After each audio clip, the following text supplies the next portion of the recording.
What's up, guys? Welcome to another episode Real Estate Podcast. I'm here with Griffin. I'm here with Trav.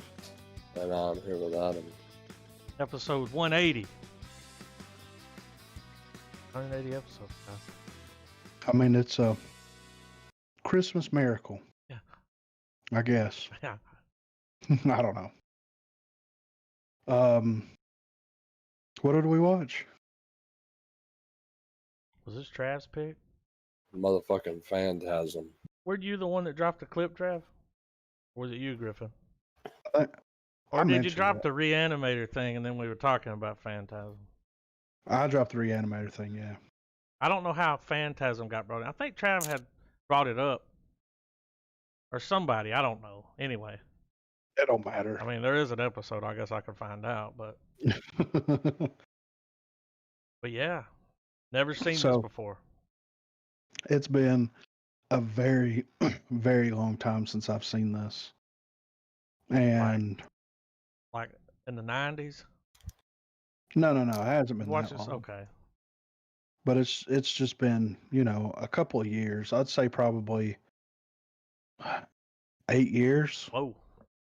It's been a while, man. But yeah, for me it's been about 33 years.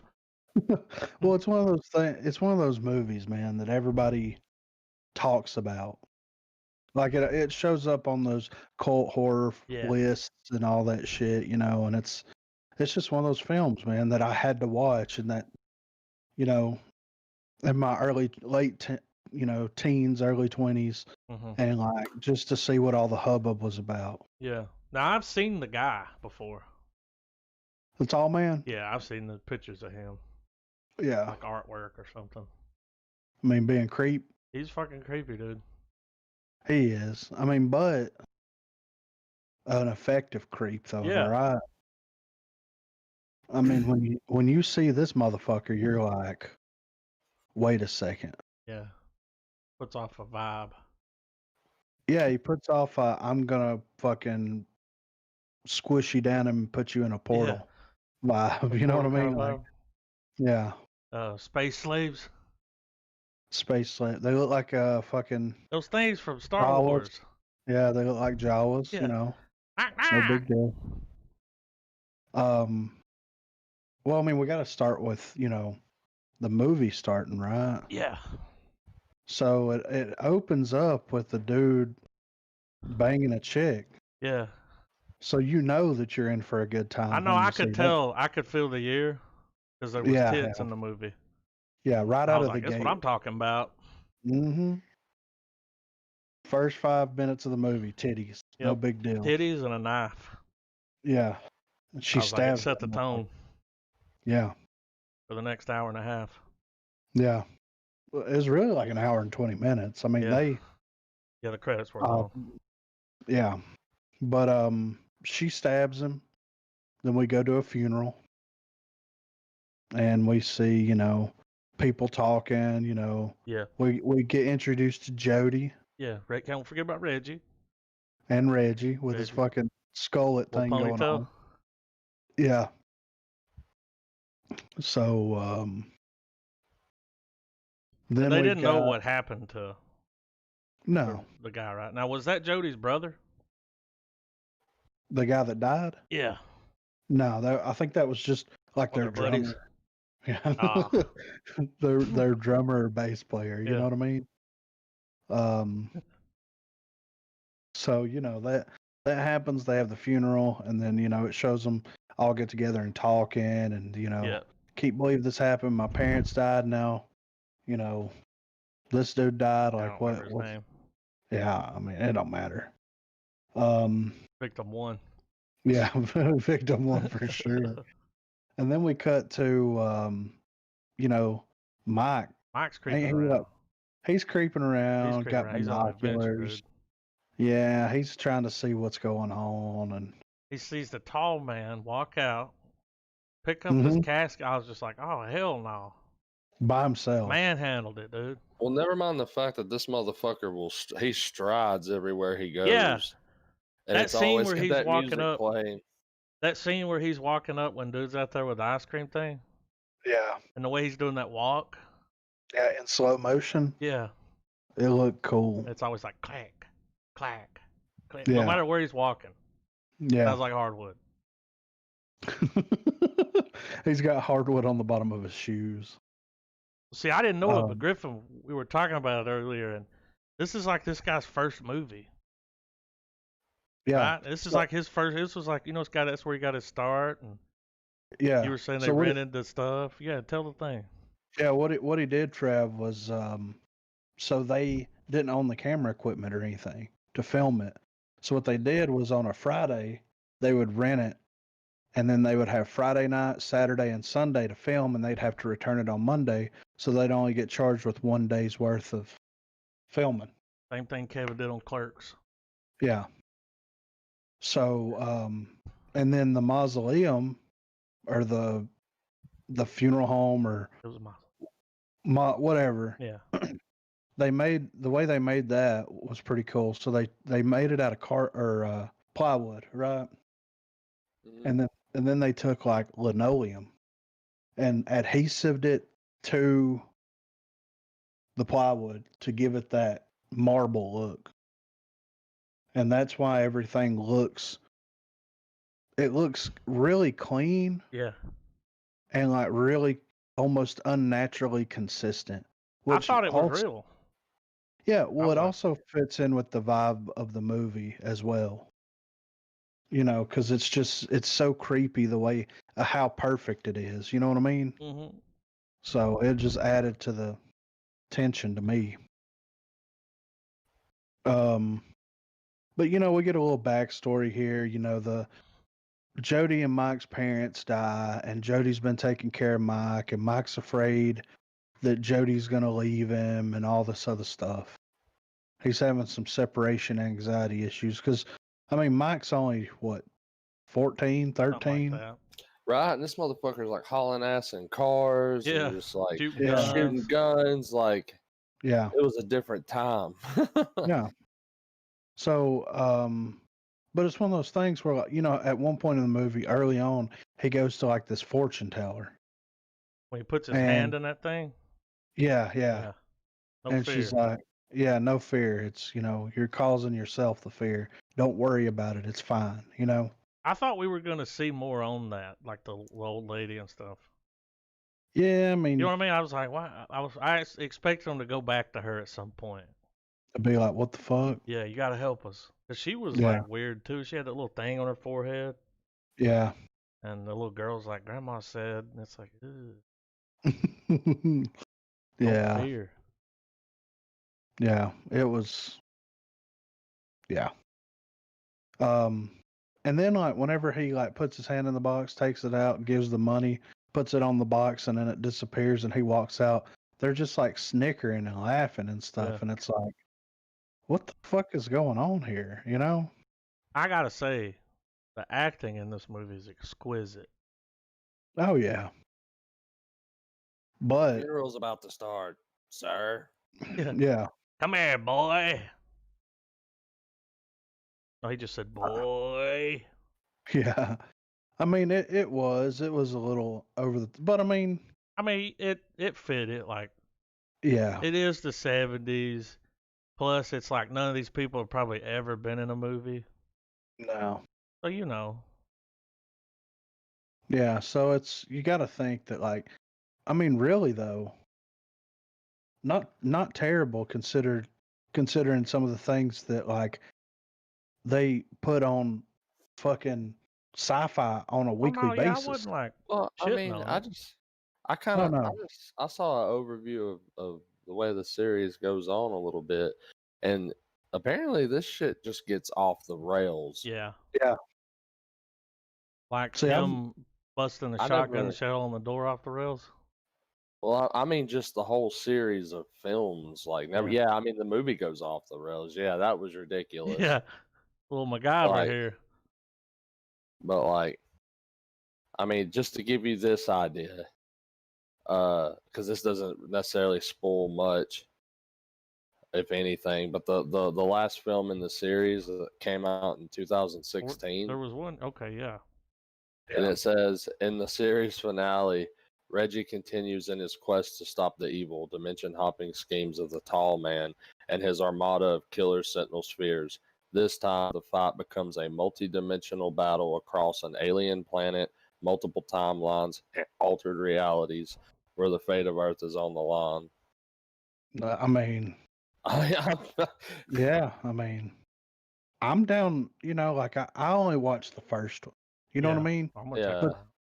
But like they only released them like every 10 years or so, Yeah. And that's kind of respectable. You know what I mean? Like they didn't just pump them out one right after another, after another, after another. It's like, Oh yeah, each film had plenty of room to breathe before the next. yeah. Like in reality, like it's the kind of, for people who were fans of this series, it was a big deal when each movie came out. And that's the greatest fan service of all, is having that hype. Yeah. Oh, I agree. Yeah, I didn't know that. That just kind of throws me for a loop. It's like, well, all right. So that's something I want to ask y'all about. So Reggie is the guy with the ponytail, right? Call it. So, Yes. so what is y'all's interpretation of the end of the movie? When he touched those things. Like whenever he wakes up. Oh, and he's like, "Your brother's dead," and Yeah. well, Reggie's dead too, right?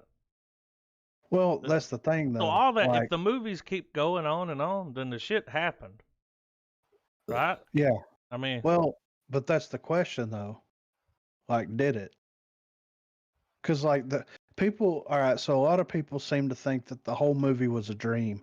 That Mike was some of it was a dream and some of it was reality. well, like him seeing the tall man at the funeral, that's real. Yeah. Tall man's a Him person. Well, when they're in that room that's got the canisters, Yeah. and they peer into it and they see that fucking world, Yeah. making the Jawas, like making them work.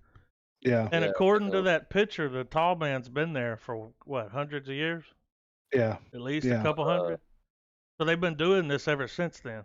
But I just thought, like, okay, when he goes through something, he's really fucking going through it.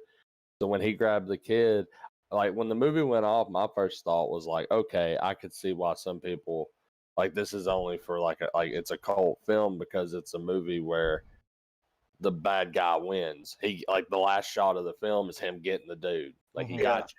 Like, you ain't getting away from the tall man. Moral of the story. Yeah.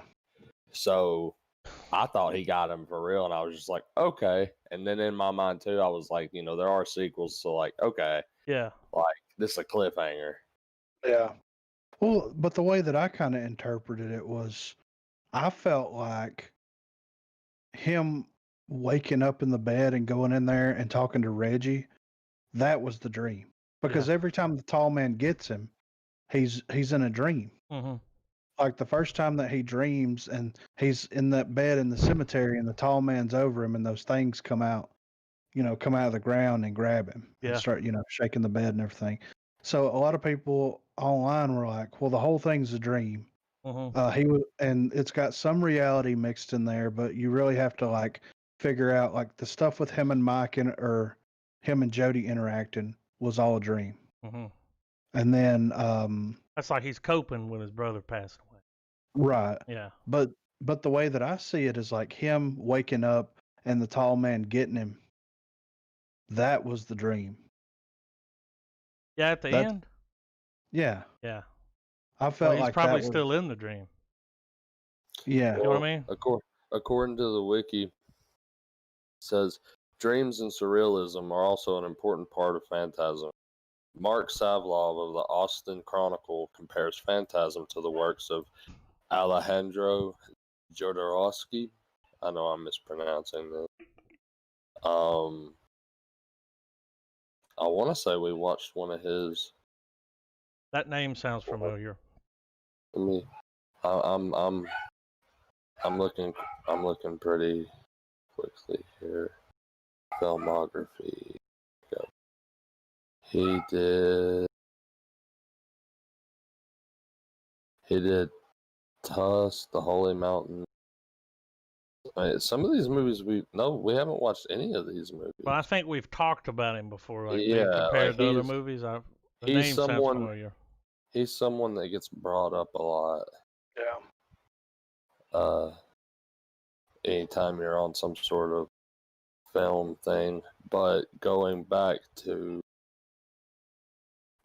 that, he's quoting that, the works of that guy, Louis Buñuel, Spanish and Mexican filmmaker who worked in France. In terms of weirdness, so I guess the awkward styles that we saw was from that guy. Savlov describes the film as existentialist horror and a truly bizarre mix of outlandish horror, cheapo gore, and psychological mind games that purposely blur the line between waking and dreaming. Another reporter describes the film as surreal, creepy, and idiosyncratic. Muir writes that Phantasm purposely inhabits the half-understood sphere of dreams and takes place in the imagination of a disturbed boy. I thought they did really well with what they had. The $300,000 budget got $12 million opening weekend.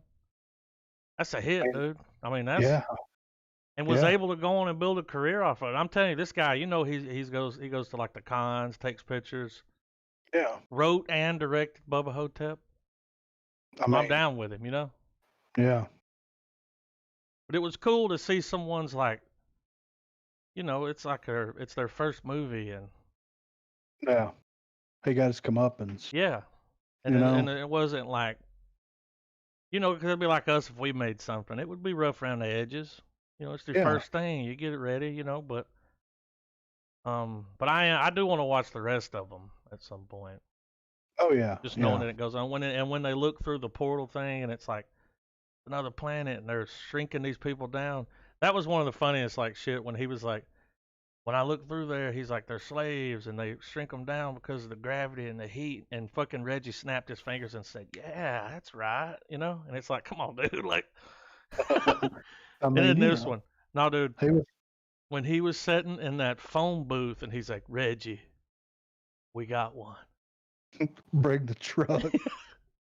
He said, "Bring the truck," and he pulls up in the ice cream truck, dude. It's like, okay. When they're fighting that the thing that turns into the creature from the finger. Yeah. And they're all like, trying to put it in the trash compact. What is that? The garbage disposal. Yeah. Okay. Reggie walks in. He's just like, "What are you guys up to? Yeah, hey, what's the deal, man?" Yeah. There's just little moments like that. What was up with that ball? The How cool was silver that? ball? Yeah. Yeah, that was really fucking. He said that was what sparked his interest in making a movie. He had a dream that there was a silver ball chasing him that had like this huge needle on the end of it. Yeah. And that was the spark of what the story would end up being. I mean, dude, so it stabbed that guy in the head and then pumped out like 2 pounds of blood. Yeah, drilled into his forehead. Yeah. And this kid just walks home like nothing happened. Yeah. They were real calm though, right? Like when it first started breaking out, I was like, they're sitting around the house, and what's his brother's name? Jody. Oh, Jody's like, "I just can't figure it out," Yeah. And I'm like, everybody's being real calm about this because I'd be freaking out. Yeah, it is a little. I would not go back to the funeral home. I mean, no. And then they kept separating. Yeah. So if all that was happening, but was he doing all of that without Jody? Well, that's the thing. Because they would separate. Yeah. And you would see Jody doing something, and the kid was doing it. Yeah. And the only time you ever really had them together, it was it was just different. Yeah. So I don't know. Maybe you gotta watch the other ones to figure it out. Like you said earlier, Jody's not in the second one, but he ended up coming back for the others, right? Yeah. Some of the others. Yeah, and the guy that played Reggie's in all of them, and the guy that played Mike's in all of them. So it's like, what's really going on here? You know what I mean? There's a twist. Yeah. I didn't expect that at the end. Oh no. Jody died in a wreck. Yeah. He's like, huh? See, that's the thing though. Like, if he woke up from a dream, Wouldn't he know? he would know that Jody. When he's like, Jody died, he's like, no way. And then it cut to him standing at the graveyard. Yeah. That's what I'm saying. So, Jody's got to be alive. Like, is it the fucking tall man just fucking with him? I think it is. And to me, that's what I got out of it. I got that the tall man, like after everything was said and done, and I don't think that Reggie, he got stabbed by that chick, but did it really, it's questionable whether he lived or died there. You know what I mean? He took his time dying. Oh yeah. I mean, that's what I'm saying. It's questionable. But no, I think that's the tall man fucking with him, and then him getting him at the end is just the last. It's the last little jump scare thing where he wakes up from the dream. Yeah. You know what I mean? That's how I interpret it. Yeah, I was thinking he might have been dreaming when he grabbed him. Yeah. Because he's in the cave, or is he? I mean. Yeah, right. We don't know if he's in the mine shaft or not. We don't even know if that happened, but something happened there because the tall man's been fucking with him. Yeah. So what if in the second one, like, if the Jody's not in the second one, so he's not there, but then like they bring him back later, so is the second movie just a dream? Or is the second, like, did Jody leave? You know what I mean? Yeah. Like Mike sucked into that thing, like that thing was sucking everything in. Yeah. Did it suck the house in right there at the end? I think so. Is that what that was supposed to be? Where it got real red, and that's what I was thinking. I was like, it just sucked it in there, dude. Yeah. I don't know, man. I want to think that like Jody, like after all the shit happened, and Mike is all fucked up, and Jody's even more fucked up, and he's like, I gotta leave. Just tell Mike when he when he wakes up and shit, that I'm dead, because I ain't coming back.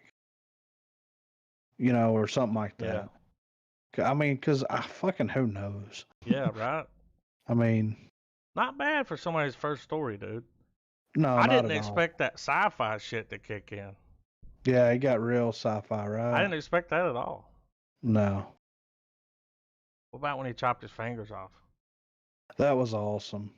When that ball hit that guy, did he piss on himself? Yeah, yeah. Okay, I thought that's what that was. Which was like legit as fuck, right? Yeah. I mean, he just pissed himself. And what was that dude doing there? I don't even. The way he was dressed was kind of like an orderly or something. Yeah, like a groundskeeper. Because he was wearing like kind of like a uniform, like what they would wear, like matching pants and shirt. Like maybe he digs holes.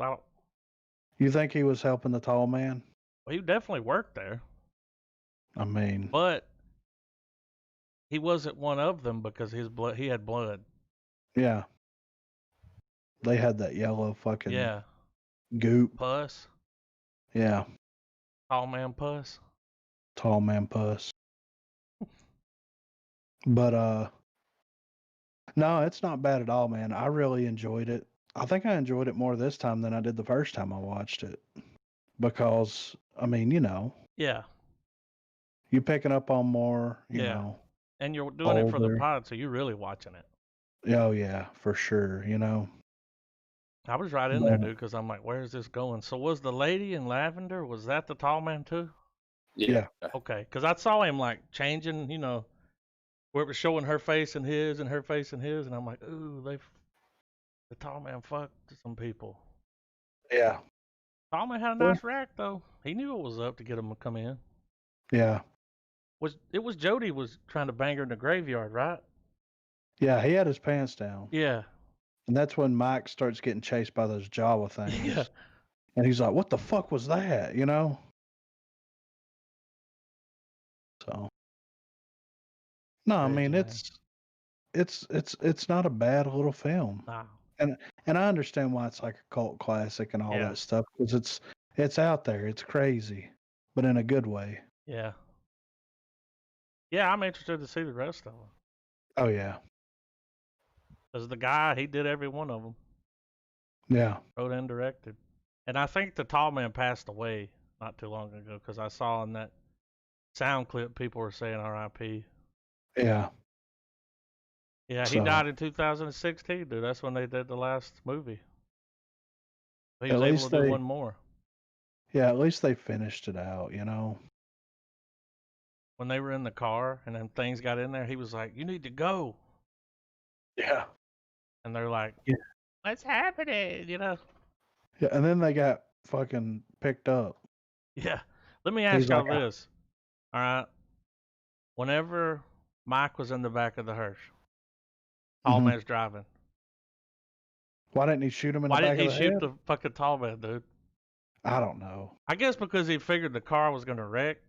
If Yeah. he shot him, you know, but he was shooting the glass and trying to get through it. And I'm like, dude, you got a gun. He's right there. Yeah, do it. Shoot him, dude. But, you know, they wanted to go. He was like, no, we got this big car is going to blow up. It's going to be fucking awesome. Yeah. Okay. He was down whipping shitties in that fucking muscle car, though, wasn't he? Yeah. I was like, holy shit. I know when that car pulled up, he was going to shoot at it. And I'm like, dude, that's your car. Kip's here, you know? Yeah. Like a Knight Rider. Cool car, though. But, yeah, I mean, I just want to see more at this point, you know? Yeah, I would like to see kind of finish this series out, you know, a bit of time with a episode. And you put them all up, right? Yeah, I put all of them up. All the way to that 2016 one, the last one? Yeah, Hell they're yeah. all on there. I mean, I got a Nice. pack. I mean, he was tall. So, but yeah, I got a pack, and I just went ahead and put them all because I was like, well, we may get around to them, we may not. If we don't, then Mm-hmm. I'll remove them. But if we're gonna decide to do them at some point, then they'll be there. So you know, Yeah, man, I liked it. It was a good little film. yeah, enjoyed it. I give it a star. For what it was, it pulled me in. I liked it.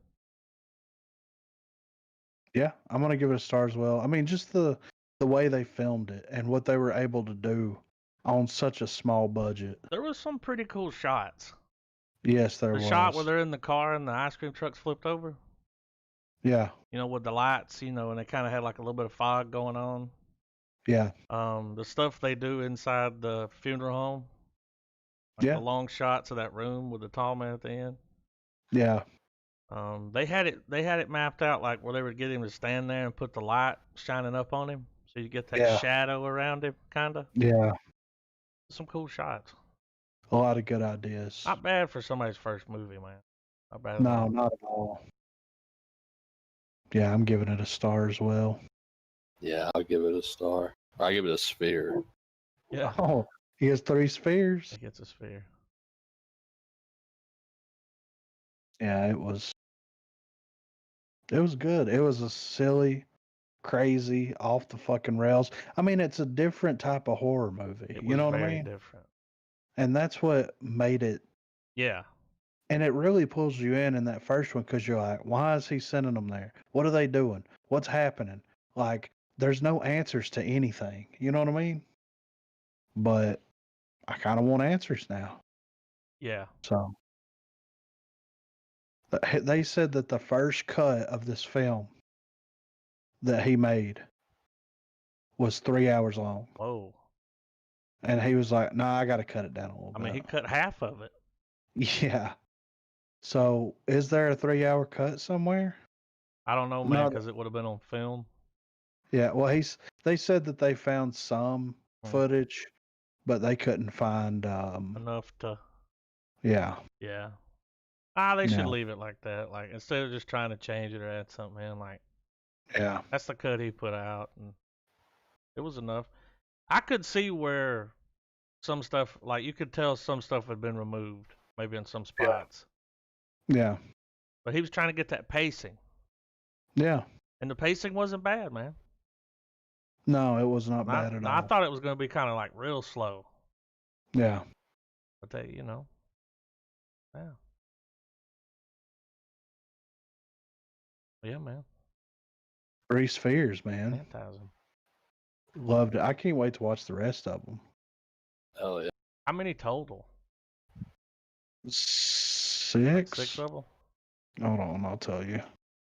Let's see, let me go to movies.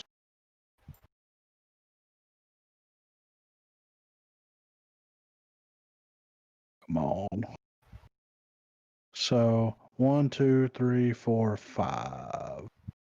Phantasm, Phantasm 2, Phantasm 3, Lord of Death, Phantasm 4, Oblivion, and Phantasm Ravager.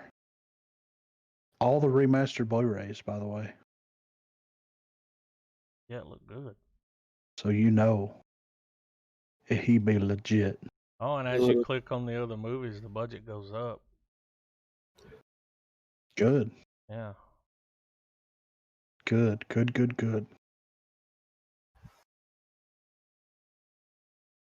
So, you want to talk about a little Lovecraft?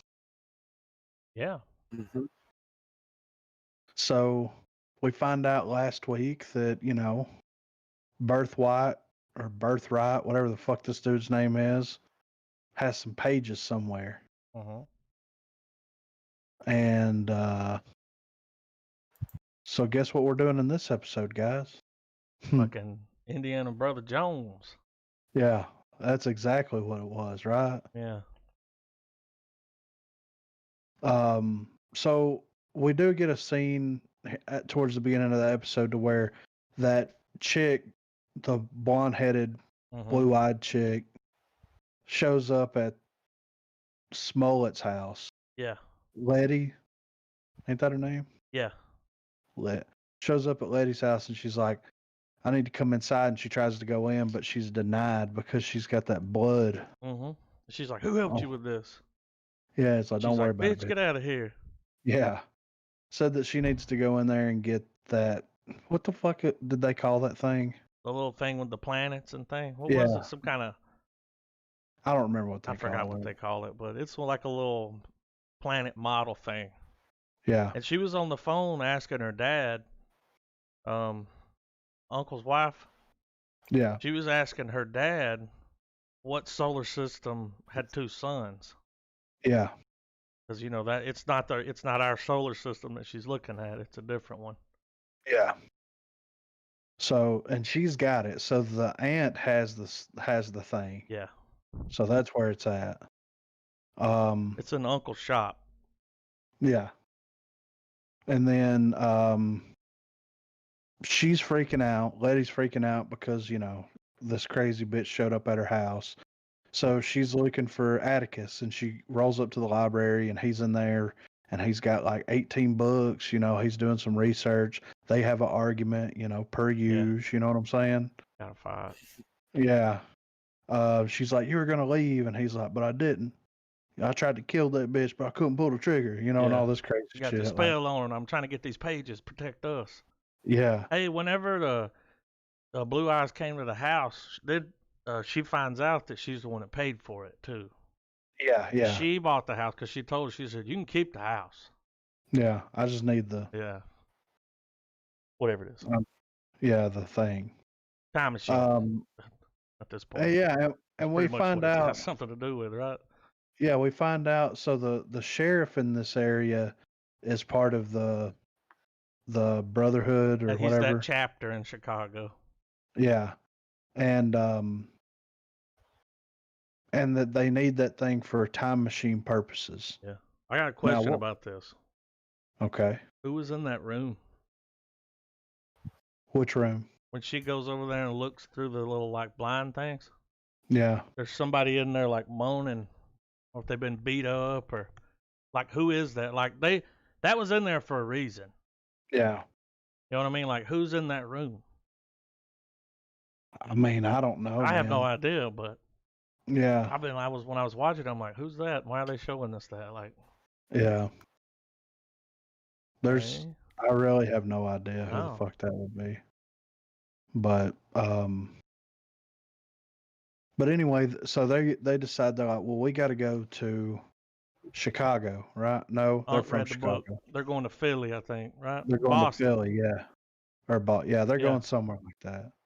And because Dad Yeah. said that he knows where the pages are. How Or you he know so thinks he much all knows. of a sudden? Yeah. He's like, because I read books. Yeah. Everything I know is from reading. Yeah. So they all load up, and they had to take aunt and niece Because it's her car. because it's her car. Yeah. And so they go to the thing. They're scoping it out, doing the whole little detective thing. And then the dad's Tree came like, along. yeah. And he was giving him shit. Kind of dropped a hint that his dad might be gay. Yeah, but who cares? I mean, it ain't a big deal, but they're feeding it to you that way, and that's when like he's always getting these favors from people, like the guard that's gonna let him in at night. He's like, "You trust him? How do you know him?" He's like, "He's from the bar." Yeah. And that there's like a tight little group of dudes there. Yeah. You know what I'm saying? Yeah. A tight little group, Yeah. But so anyway, it was they get let in after hours. They only got 2 hours to figure this shit out. And I mean, they get in there, and then he's like, turn the flashlights off. This was some straight up Indiana Jones shit right here, dude. The moon comes through the thing, shines on the thing, reflects off the thing. Yeah, and then hits the crocodile tooth. Yeah. Turn it, vault open. Yeah. And so they drop down in there, and it's like there's 3 ways to go. Temple of Doom shit, dude. Yeah. There's 3 ways to go. And they're they need the map off the wall, so of course they pull the map. They break the thing, pull the map. I told her we messed nothing up. Yeah, it's like fuck all that. Dude. We need these pages. Yeah. So after they do that, they drop down in there, and they're like, well, the last conquest that he was on, he went here, and he came from they're arguing back and forth about it. Like they're like, no, it's this way. No, I think it's this way. No, it's this way. So they finally decide that they're going to go down one aisleway, and like they walk down it for a couple of minutes, one of the corridors, and then there's like a single fucking plank that goes on for forever. It's been there for like oh my god, how long? Like hundreds of years. Dry rotted. Yeah. So they decide to start crossing it, and then once he gets so far, then there's this thing, guillotining back and forth. Yep. So that they got to jump through it, and then the dad's like, "It's disappearing." Boy. Yeah. So he has to go back, catch his dad. They get across it. So they get through the first part of it, and then the second part of it, there's water, and he reads a little thing on the roof that's like high tide. So they've only got so much time. They're at less an hour time here. Yeah. So they got to get up there with the damn high tide shit. Yeah. And then they get to the end of it, and they see that elevator. They hit it, and I'm sitting there thinking, like, this is the fucking elevator from under Chick's house. It is. Yeah. And they're like, no, we ain't got time for that. Here's what's weird about this, dude. They were like 300, 400 miles away. Yeah. And all of a sudden, they're back under the house. So there's some spell shit going on here. Like. Oh, yeah, for sure. There's some, something's up. So do you guys think they're going to find, like, so clearly our current MacGuffin are the pages. They got the pages. Yeah. Got to be able to read them. Well, I mean, like, yeah, because they get the chick and everything. Yeah. And she's all, But what I'm getting at, though, is do you think they're ultimately going to still need those pages, or is Atticus going to pull some Deus Ex and, like, I can open shit without the fucking... What was crazy about it was, like, right after they see the elevator, they keep going up a little bit. They come to the door where you get the arm hanging out of it. This was pretty cool. He put the ring. I was like, gotta put the ring on, dude, Yeah. Puts his arm in there. It spikes him. Blood starts to flow. Doors open. They're in. How cool was this shit? No, that thing dropped down. Yeah. And it's like the boat that this dude did all of his shit on. Like, and when they get up in there, it's like this, old like Indian tribe that. It was like the Goonies. Yeah, they had all their headdress on. What about her reanimation scene? That she was came awesome. back. Yeah, I liked that a lot. I didn't expect it. I was like, it's gonna try to fight them. I was like, they're all gonna come alive. There's gonna be a fight, Something about that spontaneous gyrating that just makes shit like creepy. Yeah. Yeah. And this chick is both man and woman. Yeah, she got both. For all sure. parts. Yeah. And he could understand her. Yeah, which they're like, how do you understand her? And he's like, I ain't got time to, I don't know. Yeah, because he's the son of Adam, dude. Like. Yeah. And when he speaks English, she can understand him. Yeah, and they're communicating back and forth, which was like a really cool way of how they did it. I like that a lot. Mm-hmm. So they're like, all right. They leave because whenever they take the pages, then the water busts through the glass on the thing. Yeah, it was booby trapped. Yeah. So they got to drop back down in the hole. It's flooded. They got to swim back to the elevator. Claustrophobic right here, Yeah. They get in the elevator. Everything's fine. You know what I mean? And then the next thing you know, they're in the house. Yep. Well, the chick tries to open her mouth and say something, and she's a siren. Yeah. That was fucking nuts. So he had to knock her out. Yeah. So if she ever left that ship, cold blocked the shit out of her. If she ever left that room, she had a spell that she wouldn't be able to talk. Yeah. She's not going to be able to translate the papers, which she said she wasn't going to do it for him anyway because she's like, I don't know if you're good or not. Yeah. But I'm not going to blame you for what other people did. Yeah. That's on them. When he burnt that book, he said it smells like Tulsa. Yeah. How about those riots, the ones from Watchmen? Yeah. That's what they were referring to there. A little backtracking, and then what happens, guys? They're in the house. Him and his dad have a moment that you manned up today. Yeah. You my son. Yeah.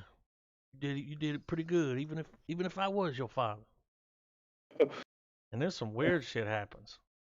Like, so they all leave and everything, and then he goes in there with her, and he's like, I'm sorry for this, and just fucking cuts that bitch's throat. And she tries to scream, but she can't. So for a split second there, I'm like, is this not his dad? Because when he come crawling up out of the ground, it's like, is that not him?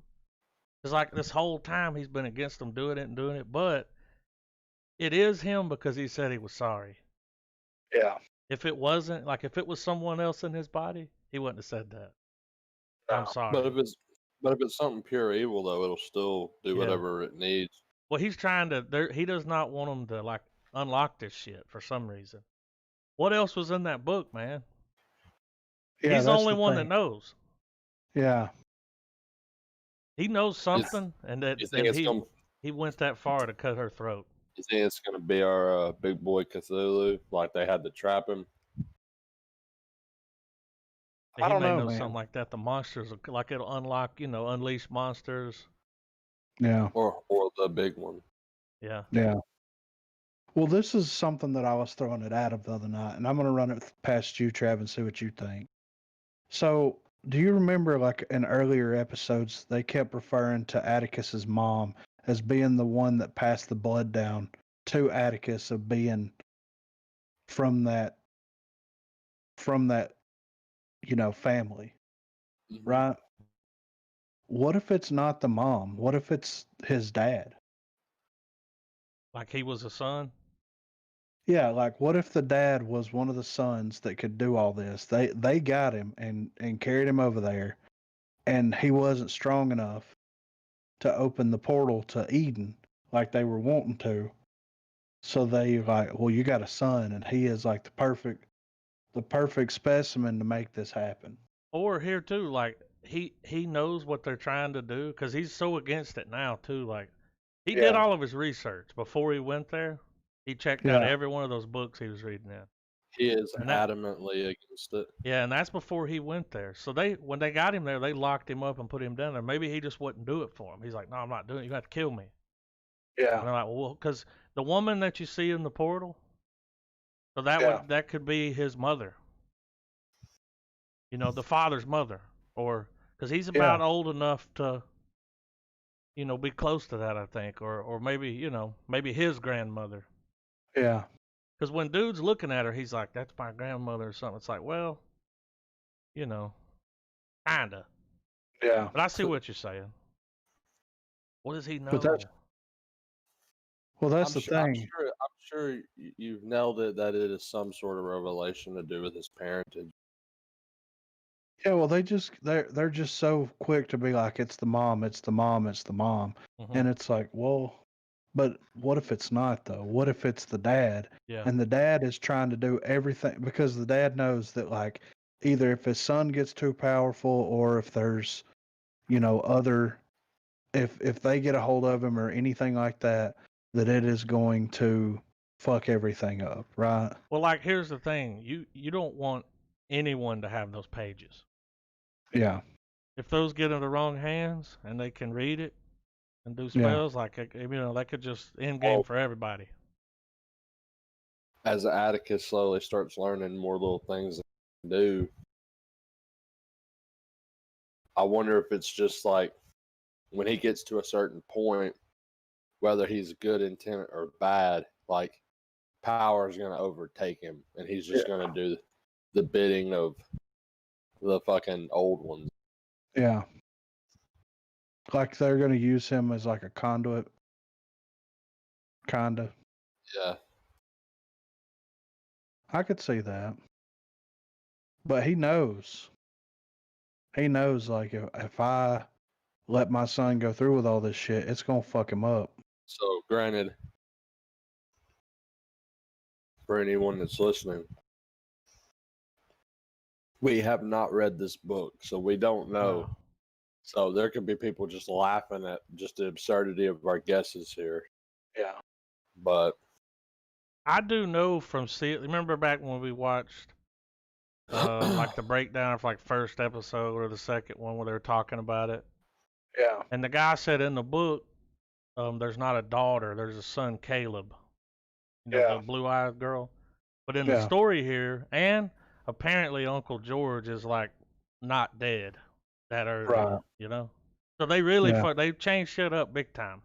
Yeah. You know, you kind of got to do that. Throw people. They're like, "Oh, I read the book. I know exactly what's going to happen." And they're like, "Uncle George is dead."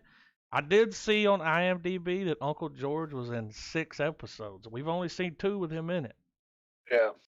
So in this season, he's going to be in some more episodes somehow. I don't know how, but maybe he gets brought back, or hey, they're dealing with a shapeshifter. What if that's him in that room?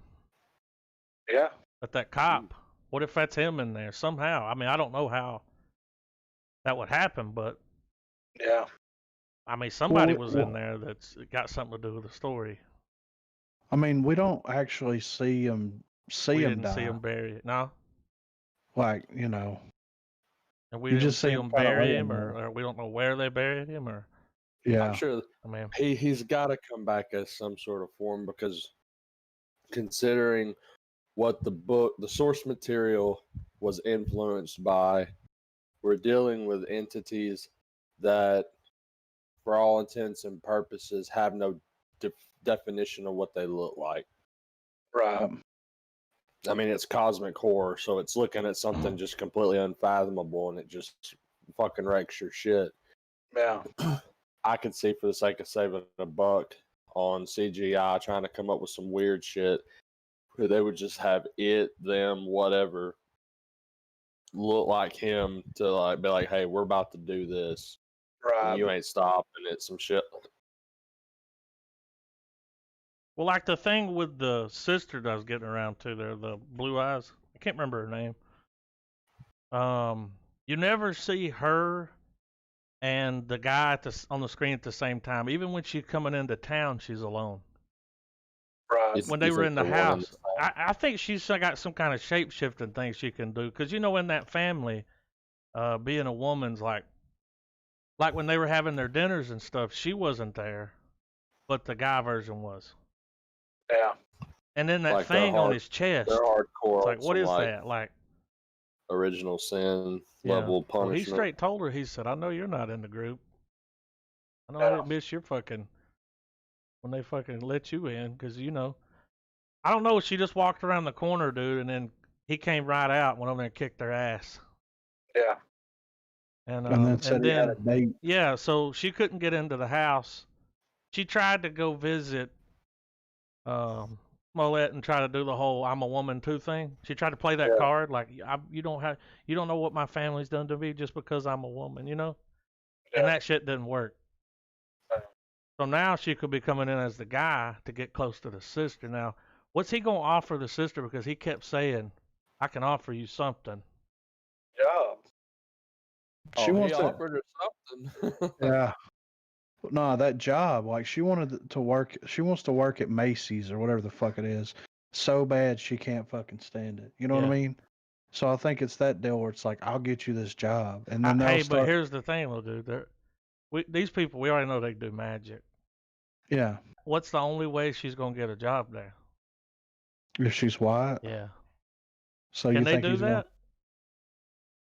Is that possible? I don't know. How do you think that people would react to that, though? Probably just gonna set up for like a deal with the devil type of scenario. It ain't gonna whatever kind of deal she cuts with them, it's not gonna be good, and she's probably gonna have to sell her sister out, which at this point she will. Yeah, because she's already pissed. She thinks that the mom left money to the sister. Like, she needs to know that. Yeah, hey, but she's not. Money came from this rich white lady. Yeah, but she probably won't tell her. No. Well, she will try, and it'll be too late. And she's like, "No, fuck that." But they're up to something with that one. Yeah. And it ain't gonna probably end well. Maybe for the sister, I don't know. Yeah. He said, "What'd she say?" She said, "You keep my glass full. You can do whatever you want to me." Yeah. And he was like, "Mm-hmm." This episode really, this was probably the best episode of the show so far. Yeah, it was good, dude. Yeah. It was straight plot movement or plot development. Yeah. No, it's been a good ride. Like, there was no chuff of this episode. No. They got to it, and then like shit started getting cray. And it stayed there. Yeah. Which is also, it's got a nice blend of like taking you like down a left turn and then bringing you right back to reality. You know what I mean? Mm-hmm. I can't wait to see the next one. Well, that's what I was going to say. Predictions for the next episode. I saw at the end of the episode that I watched, I saw the like clip, where they're like next week, the little, it's like a minute. Yeah. Next episode's real heavy on the sister. Real heavy. Like, right. It's like her episode, Right. So, whatever, which we know what, it's gonna be like a 30-minute slog through an episode, only for like the last 10 minutes to be something ridiculous. Well, I like how they're doing it though. They keep it moving. Yeah, they do. They keep it moving, man. Like all the shit that we've seen in 4 episodes. Yeah. Sometimes it takes you a season to get. If it was Walking Dead, it would have been 3 seasons. You know what I mean? Yeah. Like her buying the house would have been a whole season by itself. Yeah. Yeah. So, oh God. Yeah. We would have just gotten to the mid-season finale of the. We missed something. Like them showing up at Wainwright Manor or whatever.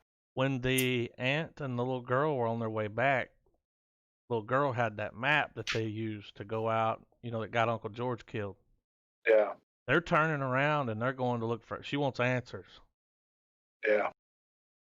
So what do you think? I don't know. I don't know if that's going to end well. But here's the thing, too. She's got that thing, and she's trying to figure out how to unlock it that may be a time machine. Yeah. What if she uses that? They could use that to save Uncle George. Oh, yeah. That's how he could be brought back. We don't have to do some weird... Because I think he's too far gone to bring back like they did the girl. Because I know it's not Lovecraft, but it's still nod to horror. When Atticus, whenever they were down in the basement trying to get that door open, Yeah. and he puts his hand in the thing, and his blood activates it. Were y'all thinking of Phantasm when y'all saw that shit? Remember when he puts his hand in the thing and it's like no fear? Oh yeah. I watched the episode before I watched Phantasm, but yeah, I see what you're saying. Cool way to unlock a door. Yeah, right. Don't put your hand in there, boy. He's like, I got to. Speak blood and enter. This dude's a good actor. The chick's good. Everybody's good. Yeah, they are. Why was Blue Eyes playing hide and seek? She's like, I never had a chance to play it. Well, she had like a shelter life, No, she never got to live as a kid, right? No, she did it so the cops would pick her up. Oh, okay. And take her to talk to the sheriff. So she's out there running around. Yeah, with children. Like, what are you doing here unannounced? Yeah. Yeah, because that was kind of creepy. That next episode, I think, is going to be good, though. It's going to be interesting. Oh, yeah. Oh, and the name of that episode was A History of Violence. Yeah. Which was interesting. Maybe think about the movie. Yeah. You know? Yeah, man. All right. I'll give it a star. Yeah, right. I didn't expect that much like adventure, No. You know. But they went there. They went for there, it. And then sure. That ending, you're just like, what's happening? Like, yeah. Whose side is the dad on? Like, what? Come on, Chalky White. This show to me, and y'all can gasp in horror if you want, whatever. This show to me is like when you go to a concert and you're watching a band you haven't really heard of, and you're just kind of hanging along the wall. You're not really engaged yet. Mm-hmm. Like you're hearing good notes here and there, but you haven't heard a song that really was like, okay, now I'm pulled in. Now I'm on the bandwagon. Right. It'll happen. I got faith. See, here's some weird stuff. So you expect Atticus to be in every episode. Right. He did 8 episodes. There's 10. So we're I think here's what they'll do with the next one. We're going to see what the sister's doing and the aunt. Yeah. Because they have to cut them out of 2 episodes. Right. Where you don't see them at all. And pretty much everybody, the main cast is, and then, you got Unc coming back. He's got to come back in the next 2. Yeah. In order to fill his 6 episodes, he's got to show back up. And the Korean chick, she's in 6 episodes. Right. So she's got to show up soon. I mean. Yeah. I don't know. I'm excited though. We'll see. So I got a couple of little titty bits here for movie news. Just a couple. So last week we talked about Chadwick Boseman passing away. And Marvel and Disney have decided on how they're going to proceed with doing the Black Panther franchise. And his sister is going to take over. So we talked about it. That's what we figured would happen. But they've pretty much come out and confirmed that they're going to have his death happen off screen, and then they'll probably have some type of funeral thing and, do all that kind of stuff. But that's how they're going to continue on with the franchise, which is fine. Black female character taking on that mantle. I mean, and she's a super genius. So. And not that everybody, people loved the Black Panther movie when it came out, but now it's going to have yeah, they're going to keep that going in memory of him. Yeah. And then we talked about the other night, it would be cool because they're going to find a way to kill him off camera. Or, they're going to kill him. They said that in the article, right? Like he's going to die somehow. Yeah, they're going to kill him. It would be cool if they do some kind of memorial thing for him. where they bring him to Wakanda, you know, and they have like this big service thing. Yeah. I see them doing something like that. Yeah. It makes me want to see Black Panther because I haven't seen it, so Right. probably check it out sometime. Yeah. But that's cool. And then we got this one here. So, hashtag Henry Cavill Superman trends as DC fans demand Man of Steel 2. Oh.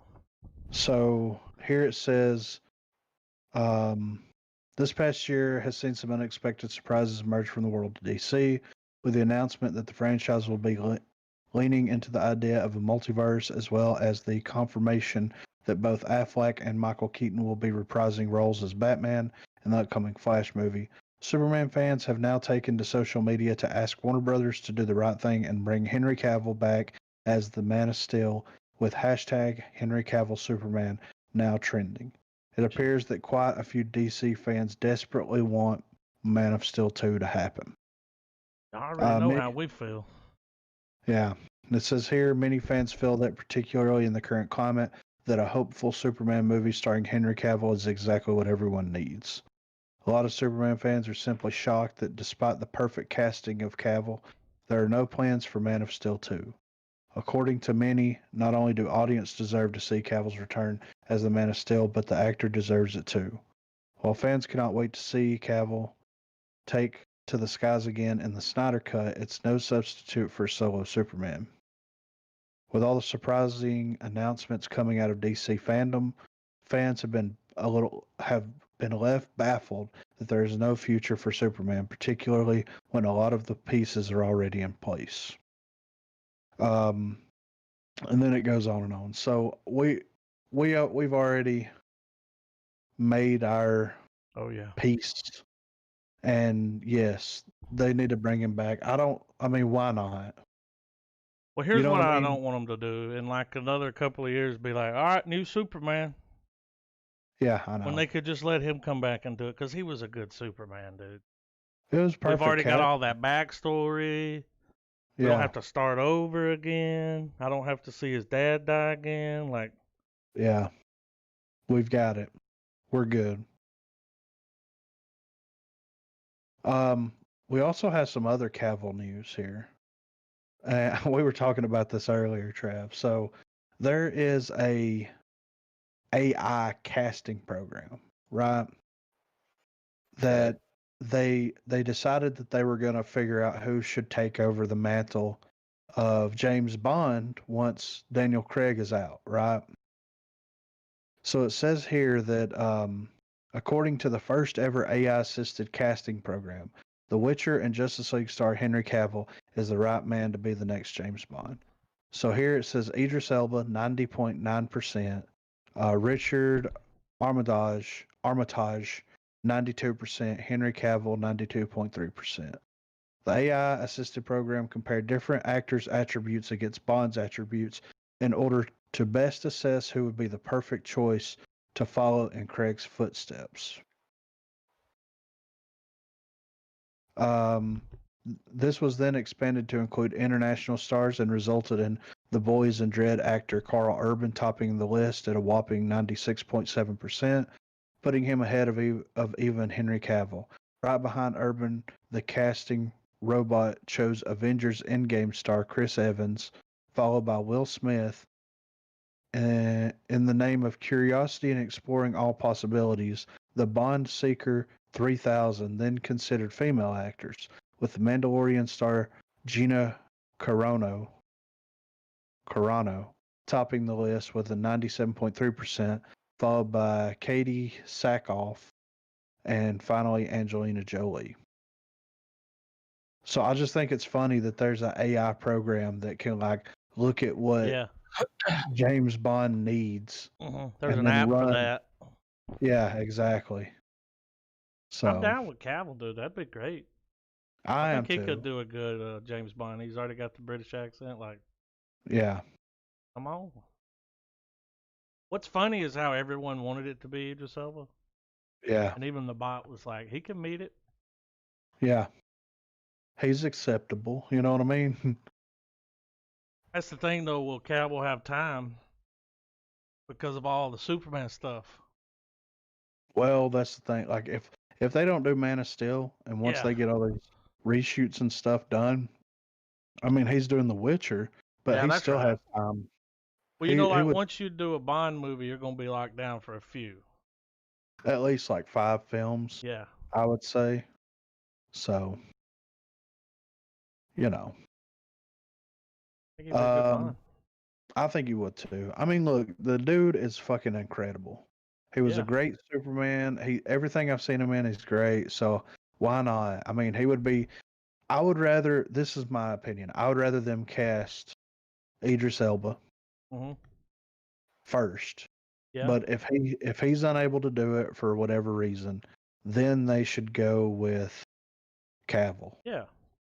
And I'm down with that. That's my hell, and I'm dying on it. You know. Dude, what an honor, dude, to be Superman and And James James Bond Yeah, in your career. Wow. yeah, I know. Iconic It would characters. it would be really cool if I know this still harkens back to the Superman news, but it would be interesting for Cavill to be able to book in Snyder's DC story by having the more moodier version of him that everyone complains about in the first movie, and then through all of this and having his arc completed, you Yeah, have a Man of Steel film where he is the optimistic, that type of thing. But him as James Bond, he almost kind of looks like he has Yeah. that almost young Sean Connery Yeah. look Yeah. to him. yeah. He could pull it off. Oh yeah, for certain. For certain. Next up we've got Ridley Scott is teasing some Alien news here. Mm. So Ridley Scott has given a new Alien prequel update. The director has returned to screens in his new series Raised by Wolves. Since the director is out doing some press for the HBO Max series, the questions inevitably lead back to the Alien franchise and whether or not another movie is on the way. Scott confirmed that a new movie is in the works. This is what he had to say. That's in process. It's not process, it's process, you know? Yeah. We went down a route to try and reinvent the wheel with Prometheus and Covenant. Whether or not we go directly back to that is doubtful because Prometheus woke it up very well. But you're asking fundamental questions like: has the alien himself, the facehugger, the chestburster, have they all ran out of steam? Do you have to rethink the whole bloody thing and simply use the word the franchise? That's always the fundamental question. Pump the brakes. Said Ridley Scott talked about the Alien franchise back in June and shared an idea that he'd like to further explore. I still think there's a lot of mileage in Alien, but I think you'll have now re-evolve, he says. What I always thought when I was making it, the first one, why would a creature like this be made and why is it traveling? And what I always thought was a kind of warcraft, which was carrying a cargo of these eggs. What was the purpose of the vehicle and what was the purpose of the eggs? That's the thing to question. Who, why, and for what purpose is the next idea, I think. So, I mean, he's out there Ridley Scotting it up, you know? Yeah. So, I mean, look, man. I think that, like, they could probably bridge the gap between Covenant and Alien fairly easily in a short amount of time, right? Why don't we get the best of both worlds? Like, why don't we get the bridge? You bring Michael Fassbender back, you bring a couple other people back, bridge the gap where he's on the ship, he has the little eggs of the face huggers and all that kind of stuff. And you see shit get crazy. Yeah. And then it cuts into Alien. and we get a recap of Alien. And then we get a recap of Aliens. And they take the Blomkamp approach and bring Sigourney Weaver, Michael Biehn, and all them back and do what Blomkamp wanted to do. Like, why don't he have him write it and Ridley Scott direct it, and them tie up the Covenant Prometheus stuff in like the first 15 or 20 minutes, or with flashbacks throughout, and then continue forward and, pretend like 3 was a dream, or whatever they were going to do with Blomkamp's idea. Because, I still think that his idea is incredibly valid and should still be explored. And I also think that we shouldn't just like leave on this cliffhanger of like, he's going to this planet with all these colonists and all these cells, and you assume that he's going to get there and everything's going to be going great for a couple of years, and then he's going to unleash hell on everybody while he's doing his experiments and this, that, and the other. But let's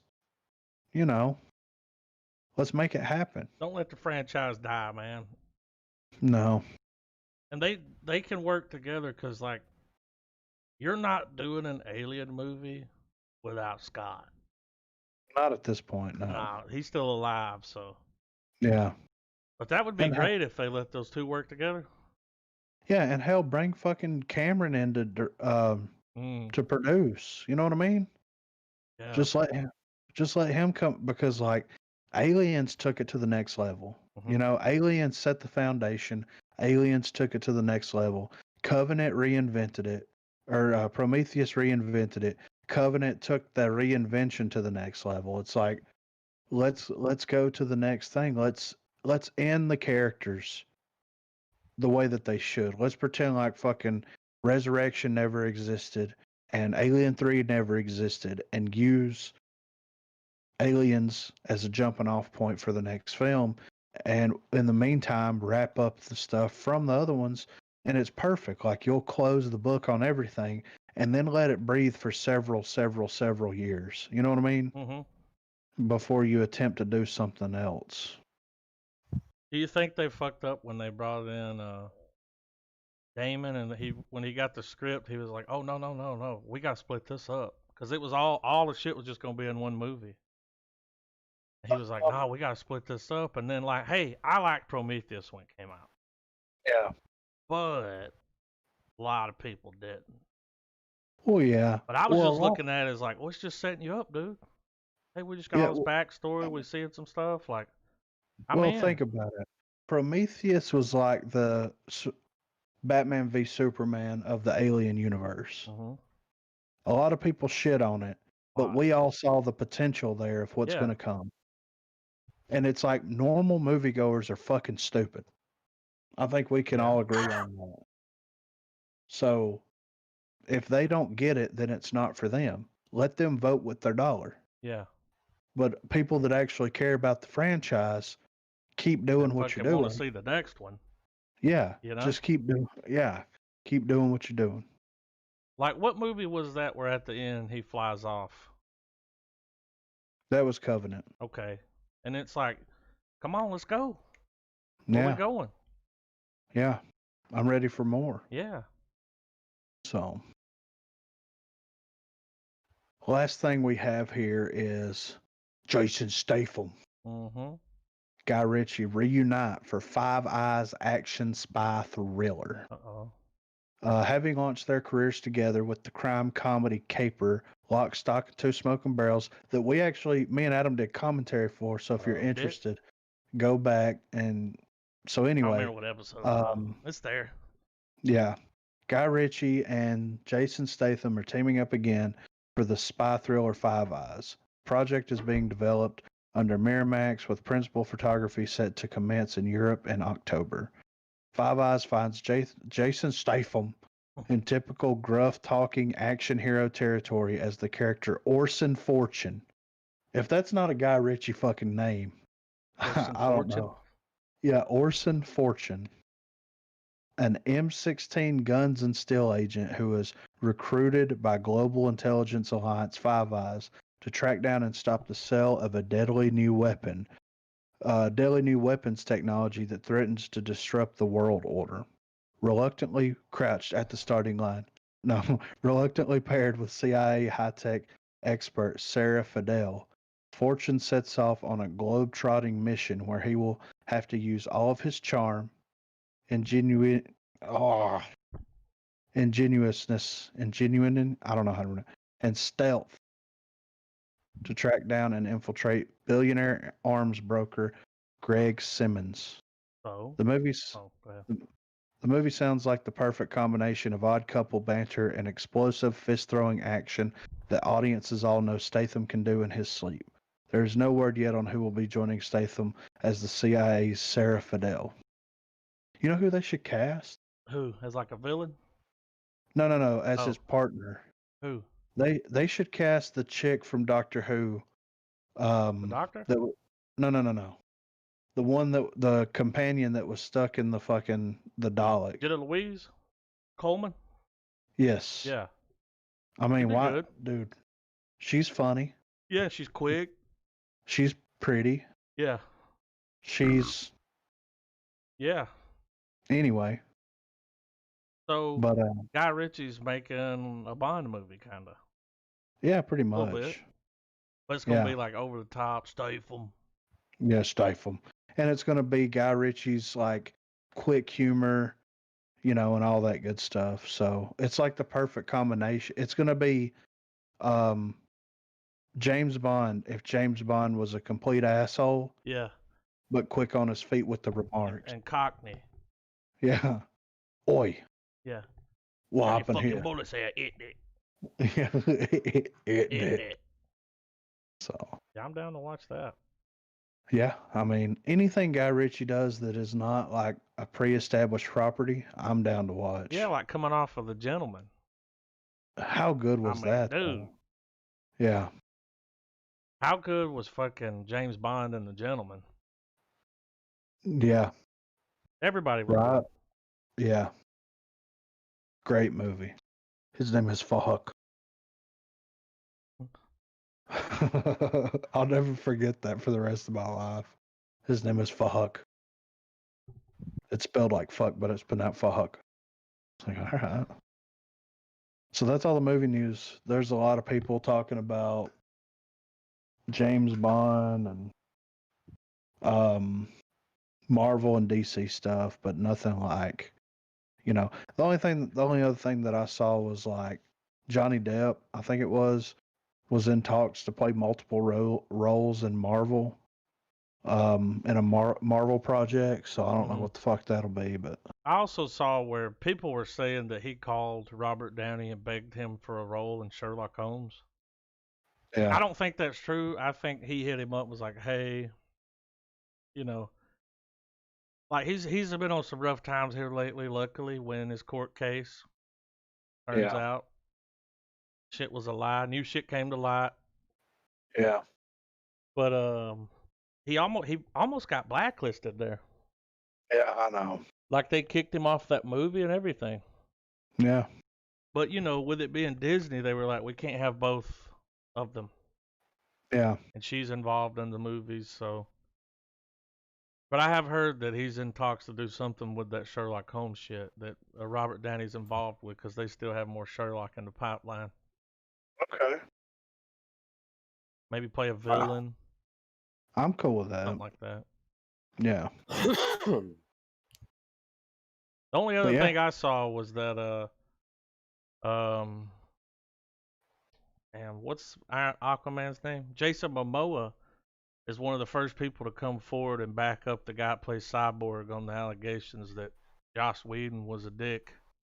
Yeah, I saw that. See, he wasn't a dick to everyone, but there was a few people that he was just straight up prick to. And Jason Momoa comes forward. And how many do? How you not gonna believe Aquaman? He's a national treasure, dude. Cool dude. Yeah. I saw that, and Adam Sandler's got a new movie coming out on Netflix where he's gonna reunite with like some of the Happy Gilmore cast. Okay. Is Shooter gonna be in it? You think? I hope so. Shooter McGavin. But yeah, there was nothing else like. Yeah. Mulan came out. It didn't have the dragon in it. A lot of people are pissed. Yeah. It's like, but it's a live action, like, you know, it's not a cartoon. So Yeah, it's supposed to be like it's an accurate representation. of a badass chick fucking shit Yeah. up. And from what I heard, it does that. Yeah. I People did like, see that they are bringing some of those Mulan actors and actresses over to Shang-Chi and the Golden Rings or oh that yeah, Marvel. yeah. Yeah. So that's cool. I mean, Mulan looked good. And I'm still thinking about if I've got the money, like renting it just to support it. Mm-hmm. Apparently, no musical numbers. Like Yeah, it's picked full it up. blown, just a war movie. Which I'm fine with, you know? I wonder if it made A a bit bunch of money. shinfo that I learned. I can't remember how I learned it, but one of the there's a scene in the new one where they're introducing her to the general. It's when she's done cut her hair and she's trying in the military or whatever. Yeah. And somebody steps out and I guess says, her name is Mulan, blah blah blah. Well, that particular woman was the original voice actor from the 90s film, and they gave her a scene where she gets to say the line, but which that's pretty fucking classy. yeah. Disney's been pretty good with letting the original creators of some of these IPs and original actors, I guess, have little bits in the movies that, because I mean, I know this is a complete left field thing, but I think we brought it up. We've talked about it before in our various superhero talks. But in in Thor, whenever Coulson rolls up to where the hammer's at, yeah, and they're all having that King Arthur moment, and they're all trying to lift it. Yeah. Well, there's a shot of this guy like just really like legitimately trying to do it. That dude wrote most of the Thor books. Well, that's cool. Oh, really? Yeah. Just a little tidbit on that. And I'm sure other writers and contributors to the Marvel canon have shown up. It's cool that they do that. Yeah, I mean, yeah, I Disney. Now, back to Mulan, though. They are getting shit currently because they filmed in the Xinjiang province. Yeah. Where apparently a lot of that's where the re-education camps are that they're doing for the Muslims in Asia. Muslims.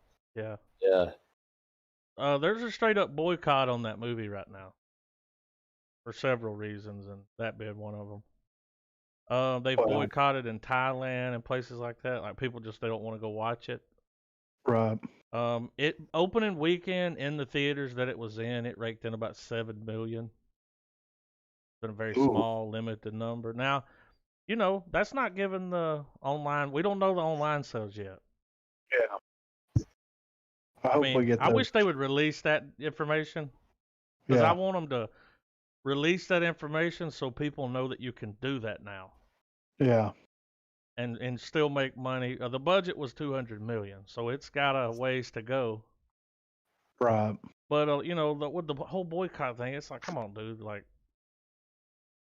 And even with that aside, too, man, you gotta think of the times we're living in. We're still smack dab in the middle of the Corona Chronicles. So I mean, not so much as a chronicle, but just like it's just another sign on the door to your gas station. Now we just living with it.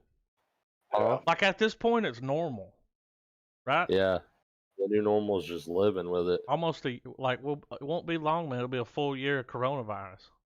Yeah, which is crazy.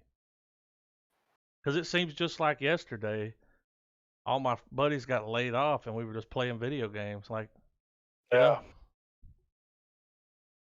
which is crazy. We'll see. I hope it makes $500 fucking million, dude. Yeah. If not more. I'm gonna watch it. I actually have it. Yeah. So. I'm gonna watch just it. to support the move to having a video on demand. Yeah. AAA release. It can be done. We getting off into some trailers? Is that all the movie news? That's all the movie news. Let's do it. Oh, we got our Bond trailer.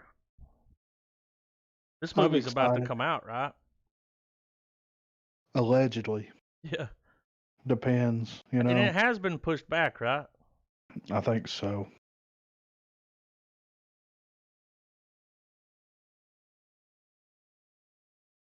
I haven't watched the trailer yet. I'm podlocked on it. Yeah, I haven't watched it either. 250 million is the budget. Yeah, I didn't watch it either. I just posted it. November the 20th, 2020. So. Now, remember, this is the Bond that is directed by the dude who did True Detective season 1. Well, that's right. Yep.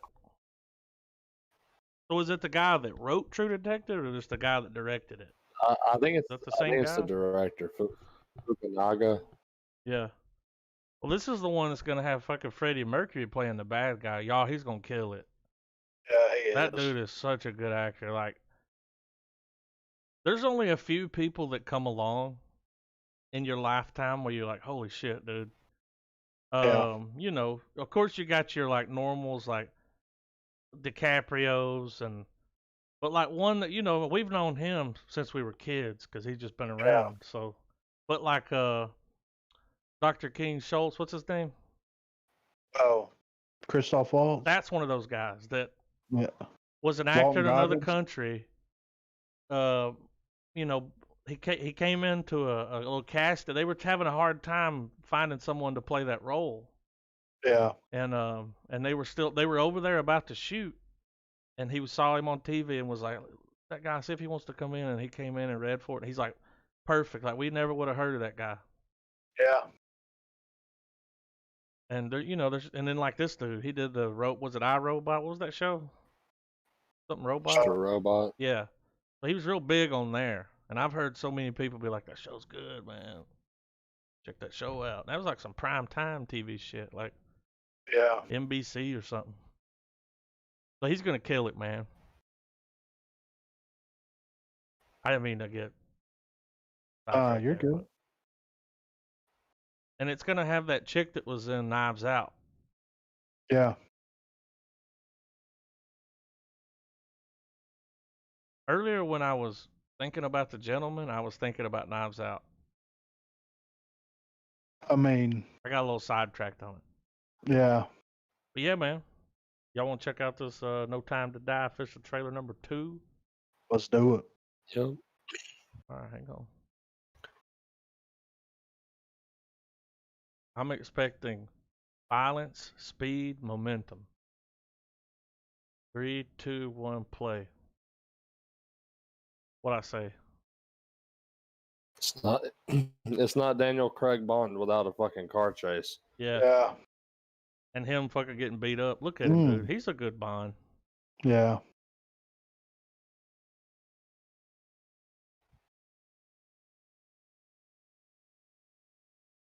Oh, look. From the other movie. James.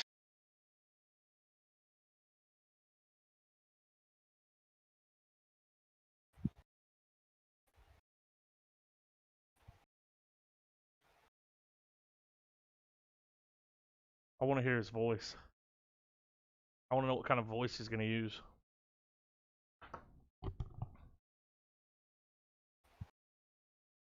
I think he's going to go low and slow. Yeah.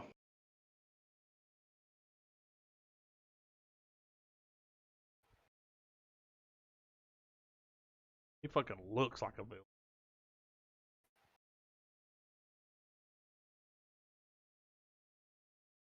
Shit. Here we go, low and slow, dude.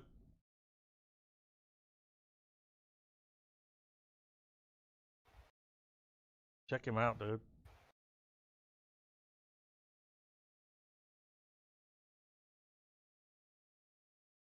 Kill it, man.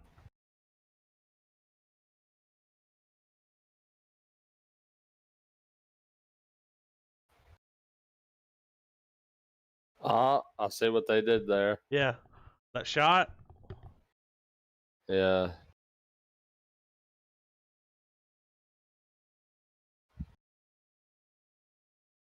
Was that the dude from Westworld? Yeah. Yep. Look at this shit, dude. Look at that. That's some James Bond shit right there.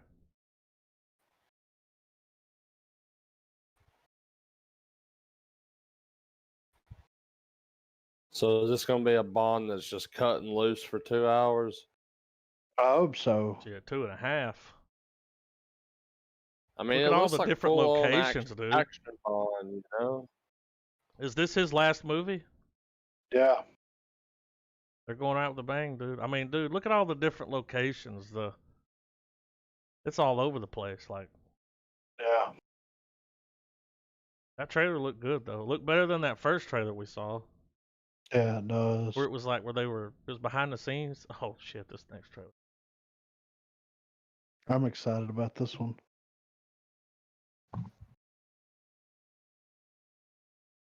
Damn, I keep I bleeding can just hear. Craig's. I can hear Tommy Lee Jones already in this trailer. Every time I see Yeah, Tommy some Lee old boy Jones, came around here looking for you. every time I see his face, I just hear him going, "Look here, Slick." Yeah.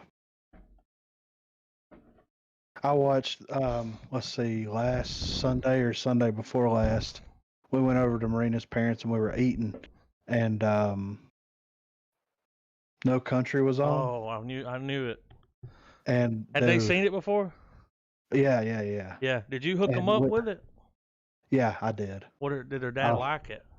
Oh yeah, of course. I mean, dude, Yeah. it's a great movie. Yeah. But we started watching it where, you know, at the beginning of the film, they pick Sugar up off the side of the road and they carry him in the cop car and he strangles that dude to death. Yeah. That's where we started. So we only missed like the first 10 minutes Yeah. of it. And Tommy Lee Jones's performance, So man, good, dude. he's just like, he's sitting there and he goes, you know, they used Talking to, about the now dream? they, no, Oh. like that, where he's talking to dude's wife and he's like, you know, steer in there thrashing around. You had to hit it in the head with a hammer. He goes, you Yeah. know, then he's like, now they use a little cylinder, you know, Yeah. that has a little hose Explaining on it. that thing. Yeah. Yeah. And he's like, I don't know why I thought of that, but, and then it just cuts. Like Yeah. it's just his delivery of everything in that movie is, I love it. I like the way that in the you know, you've seen him do it. He's done it in a couple other movies, but whenever he's talking and he's just doing that thing where he's like looking around. Yeah. He's not even looking at the person he's talking to. He's like, I don't know, man. He's good in that movie. His delivery is like, he was perfect for it. Yeah. So I'm excited about this. Robert De Niro, Morgan Freeman, Tommy Lee Jones. Right? I was like, Robert De Niro and Tommy Lee Jones? Yeah. All right, let's check it out. Comeback trail. You ready, Trav? Yeah. 3, 2, 1, play.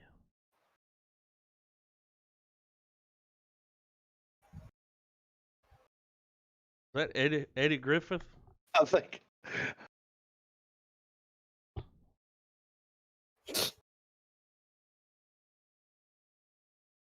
Oh my God. 74. Whoa, fucking, what in the damn scrubs are we doing here? Can't remember that guy's name, but. Zach Braff. Oh, that other dude.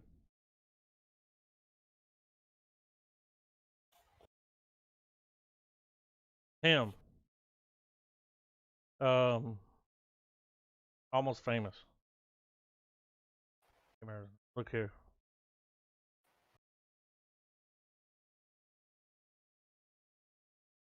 Oh, dude. They're gonna do an insurance scam fake movie.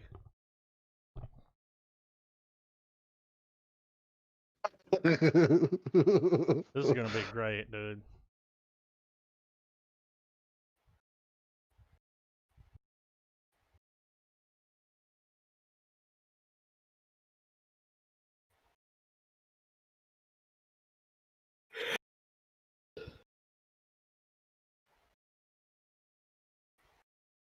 Not gonna kill him. They end up making one of the greatest movies ever. Yeah.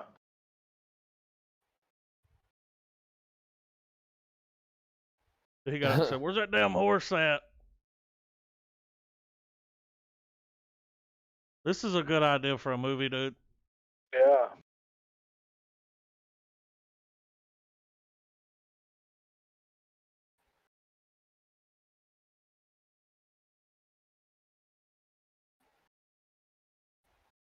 Emil Hirsch. That's his name.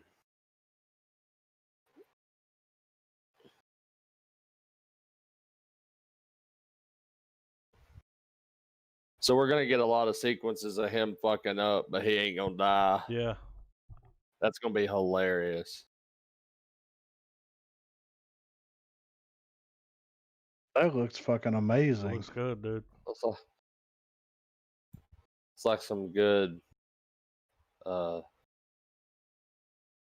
just some good all around comedy. Yeah. Oh, here's the teaser.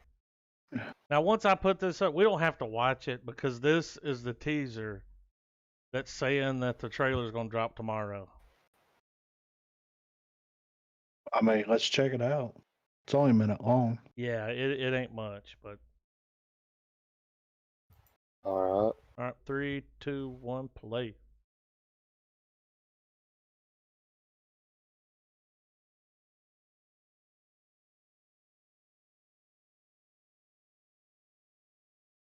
All those blue eyes.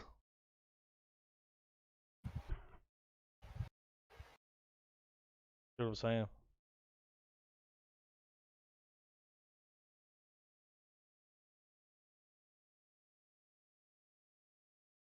I got high hopes for it, y'all.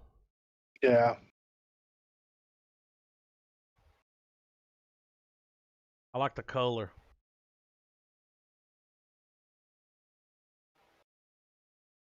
We'll definitely be watching that trailer next week. It's crazy that guy's directing that, man. The Faults in Our Stars guy? He the one doing it? No, the guy who did Blade Runner, Arrival, Prisoners, Sicario, okay, yeah. Sicario. I mean, he is fucking. He kills it, man, Yeah. and I'm very excited. I didn't What think is I would this? like Prisoners like I did. Oh, I loved it. It was good, dude. On his credits, I want to hit on this real quick. He's got a credit right now announced for Dune: The Sisterhood TV series. Mm-hmm. So, okay, you know, Yeah. okay. But yeah, I'm ready for Rebecca here. I've keep seeing a buzz about this online. Have y'all seen them talk about it on those movie sites? No, but This let's is a crack Netflix it. movie, but let's see what's up. Y'all ready? Yeah. Yeah. I'm ready. 3, 2, 1, play.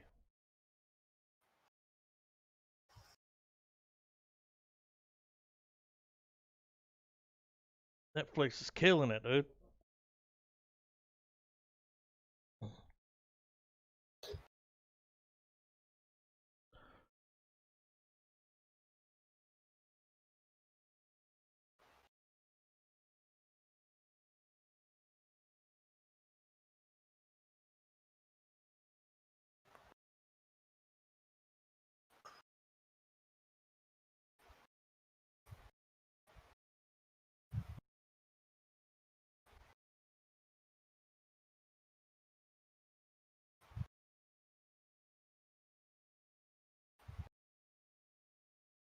I don't like her.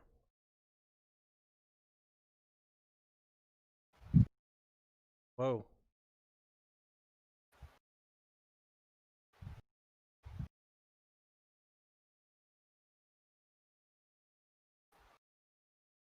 Dude's loaded.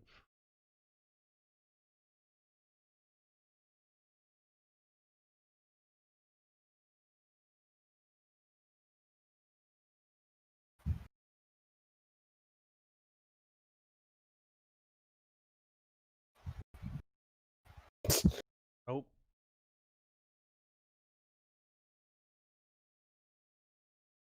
He's hiding something.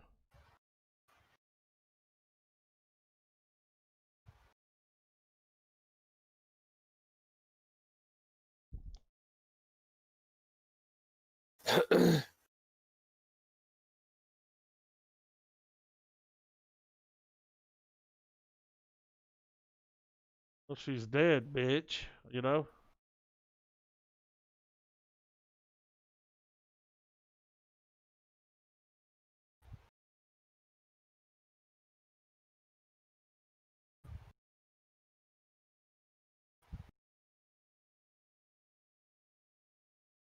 Alright. It's supposed to be a horror movie. Okay. No ghost in the trailer. Well. Don't look terrible. Nice. Christopher Walken. I got a fever. I need more cowbell. Oh, I'm excited about this. Percy. Pitiful. Pitiful I like Percy. the top comment. Love you. Yeah, right. They're getting hit with those bots. Yeah. This one got out here no audio. My audio works. Alright, y'all ready? Yeah. 3, 2, 1, play. Nice.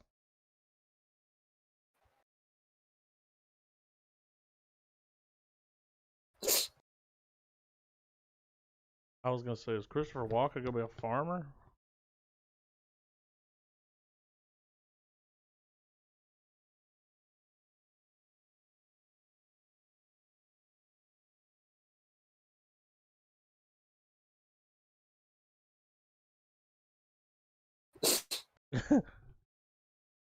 Ooh, Monsanto. Zach Braff showing up again. Is he gonna have to fight him?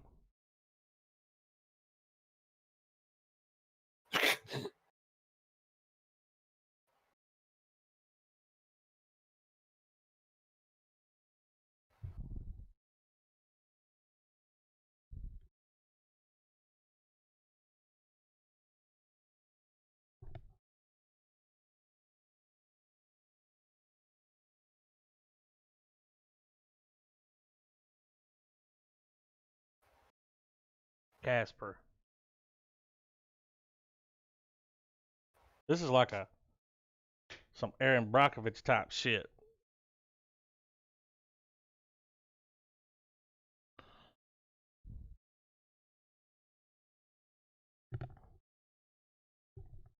Like, we're gonna lawyer up. I can't talk to you about ongoing litigation. Yeah. I'm not at liberty to say.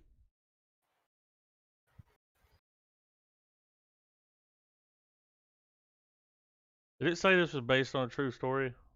Yeah. This is some true story type shit right here. He's gonna play the dick. You owe us $1.2 million overseas?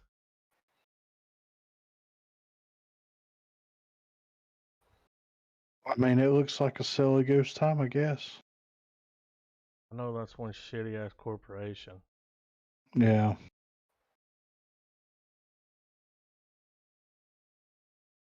Can't even replant the seeds. What the hell is a GMO? This next one's got Jim Parsons, Zachary Quinto, Mm-hmm. Matt Bomer. There's a reason why. You'll see. Yeah, I see it You already here. see the trend? Yeah. Yeah. I mean, Got Sheldon in it, man. they like things that I don't like, Yeah. but they do things that I very much enjoy, which is act. Yeah. So let's check it out. Yeah. Cha-ching. Hashtag ad. You ready, Trav? Yep.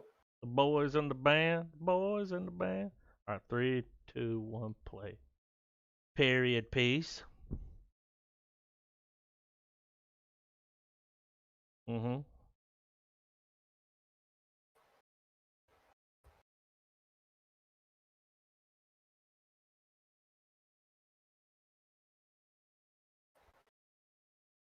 He'll forever be Sheldon Cooper, dude.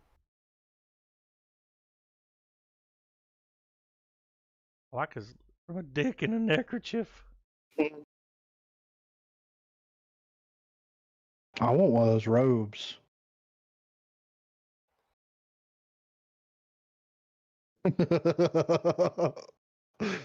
Dude, was that Dexter? Who's that guy right there, man? Oh, he's the guy. Is that the guy in Doom Patrol? Look, man, I think that's him. The guy that plays with the spirit. Yeah. Wait, it'll show him again. It looks just like him, dude. Oh God.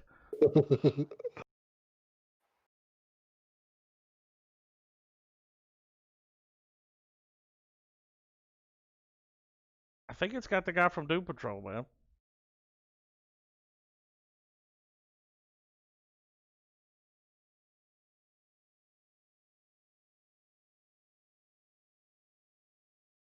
Him.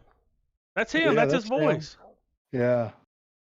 That dude's a good actor, man. He needs to get, you know what I'm saying? Yeah. Weird. He played a gay man in that show, and he's played one in this. Yeah.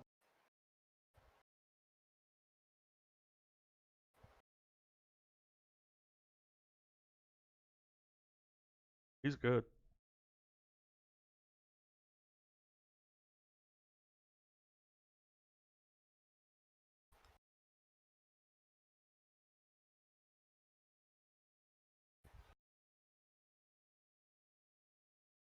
Dude, you know those two are gonna. That's gonna be.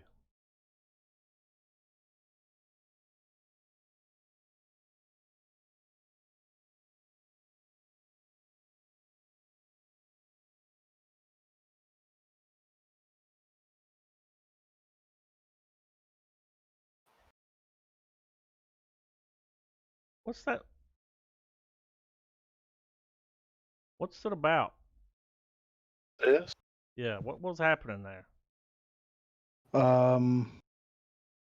It says based on the Tony Award-winning play that changed a generation, the boys in the band follow a group of 9 gay men who gather for a birthday party in 1968 New York City, only to find the drinks and laughs interrupted when a visitor from the host past turns the evening upside down. Okay. I'm guessing that's Zachary Quinto. Yeah. With his fucking fro thing he had going on. What a costume. I mean, it looks like a fucking acting clinic. Yeah, they're acting their asses off. Yeah. They're like, give me that guy from Doom Patrol. It's not afraid to kiss a dude on screen. Yeah. Get him in here. So, I know when I was looking at him, I was like, he looks familiar, man. yeah. Then I heard him talk. I'm like, oh yeah, that's him. That's Larry. So Larry. he sounds a little different when his voice isn't not fucking muffled from that doesn't fucking. Sound like Bane. Yeah, yeah. He's not making little miniature pancakes. Oh my god, dude. We finished season 1 of Doom Patrol. Yes. We're on season 2. Good recommendation, dude. It's trucking right along. It gets better as the series. To me, it gets better as the series goes on. They really find their footing. Yeah. And like the weirder it gets, the better it gets. Dude. Well, like now that we're through season, I think was it 15 episodes? Yeah. Like the character development for everyone. Yeah. It's there. Everybody. I know everyone's backstory. Yeah. Know what everybody's about. Now some new shit's come to light. We're moving on, you know? Yeah. It's good though, man. It's good. I recommend it. It gets crazy. Those last couple episodes of that first season. Oh yeah. They take you on a journey to a place that you're not expecting to go to. And it is fucking brilliant. Like, that's all I can say about it. Yeah, it's good. I hope it keeps going. Yeah, me too. Didn't the season 2 like just air like too long ago? I think it was August. Okay. Maybe July. So. But yeah. Yeah. What are we watching next? Ashfall disaster movie. Is this a volcano movie? I'm about to find out. You ready, Trav? I'm calling it volcano. There. You ready? 3, 2, 1, play. I'm saying some kind of bomb goes off. Nope.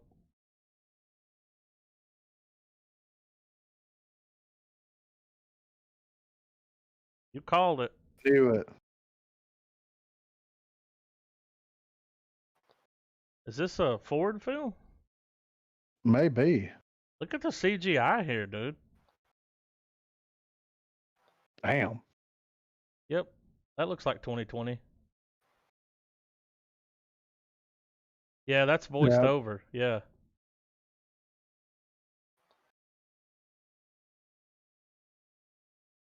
You know it's Ford because The Rock's not in it. Look, who's this guy?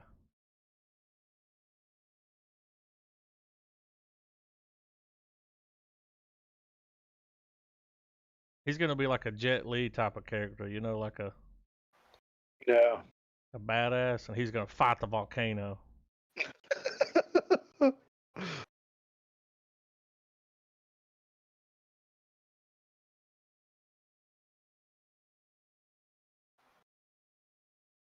Is this Korea? Dude. They definitely look Korean. Maybe Japanese by the names. It said a peninsula, isn't Korea a peninsula?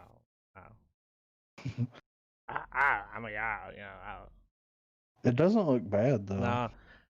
So what it sounds like is they're gonna try to go down. Are they gonna try to Armageddon the fucking volcano? I think so.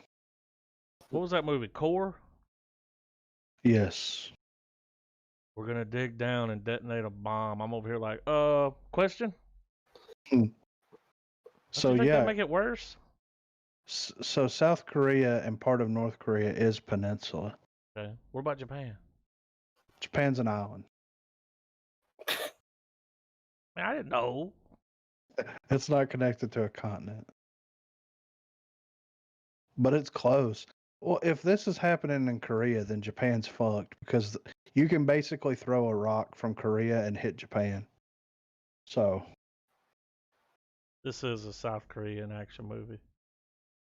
Yeah. You know it's not a North Korean action movie, you'll say? Well, that's what they said in one part. It's like, it'll be over for the North and the South. It's like, North Korea don't give a fuck about a volcano, you know? Yeah. They're like, we will blow the volcano up. It's like, I don't think it works like that, buddy. It's got a 91% on Google already, the reviews. It's weird because when I zoom into South Korea on Google Maps, there's like a big black box that comes over it. Yeah. That's so North Korea can't look at it. You know what I'm saying? What? Well, he said when he zooms into. Did you say when you zoom into South Korea? That's what you said. Did you mean North? No, when I zoom into South Korea, I'll take a. All right, when you zoom into South, that's so North Korea can't hop on there and be like, all right, let's check them out. We're going to hit them here, right in the middle of that black box. Look, I'm going to drop it in general. This is what it looks like. See, you can still see everything, but it just has this like tint to it, you know? So. Damn, it is. It's just like it's like the tip of Florida, dude. Yeah. Got it. It's not as dick shaped. Well, I guess if your dick curves to one side. All right, I'm ready. What's that little place down there in the corner? What is that? Fuck living on a little island like that in the middle. Like those little islands? Yeah. Could you imagine living on that like in the middle of the ocean? No. Fuck that, dude. One tsunami, fucking everybody's dead.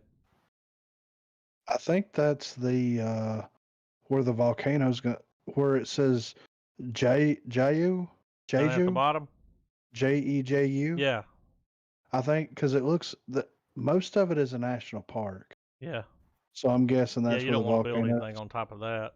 Yeah. Kind of like Redstone. I'm like how we're breaking it down like it's really happening Yellowstone, right now. Redstone. Redstone Federal Credit Union. Yeah. Well, I was thinking, you know, Yeah, Redstone Arsenal. I was thinking about dropping torches and making rails fucking powered, but I'm ready what for we the got? shortcut horror movie. They Ready, said Trav? What? this first comment, I'll take a shortcut and not watch this. It/Jeepers Creepers ripoff. So let's see if that's what we got. Let's see. You ready, Trav? Shortcut? Yeah. Yes. Yeah, I'm ready. 3, 2, 1, play. Never heard of it. That bus is barely moving.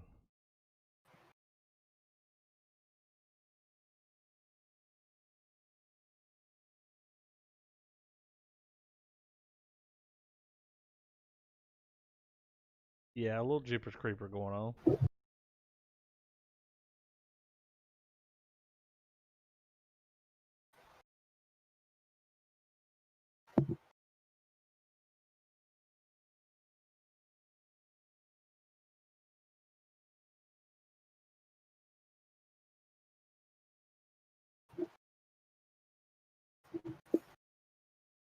That comment, dude.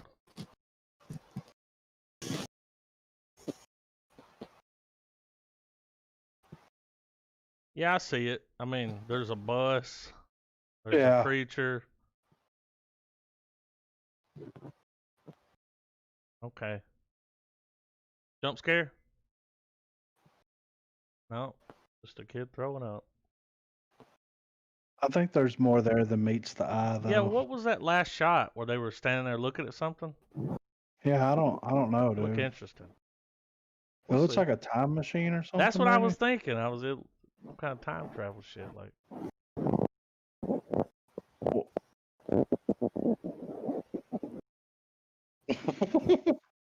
Excuse you. Yeah, right. Next, we got wireless. AT&T or it's Quibi. Never mind. Oh. Quibi. You all right, Trav? Ready when y'all are. All right. Try to help me remember what this kid was in. 3, 2, 1, play. He looks familiar. Can't remember what he was in.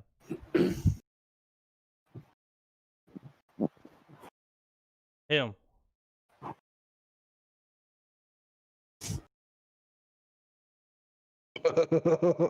He's gonna lose signal, dude. Yeah.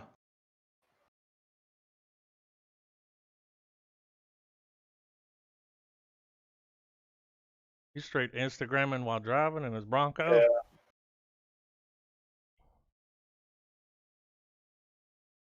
So he's gonna get stuck somewhere and his phone's not gonna work, right? Yeah. Yeah.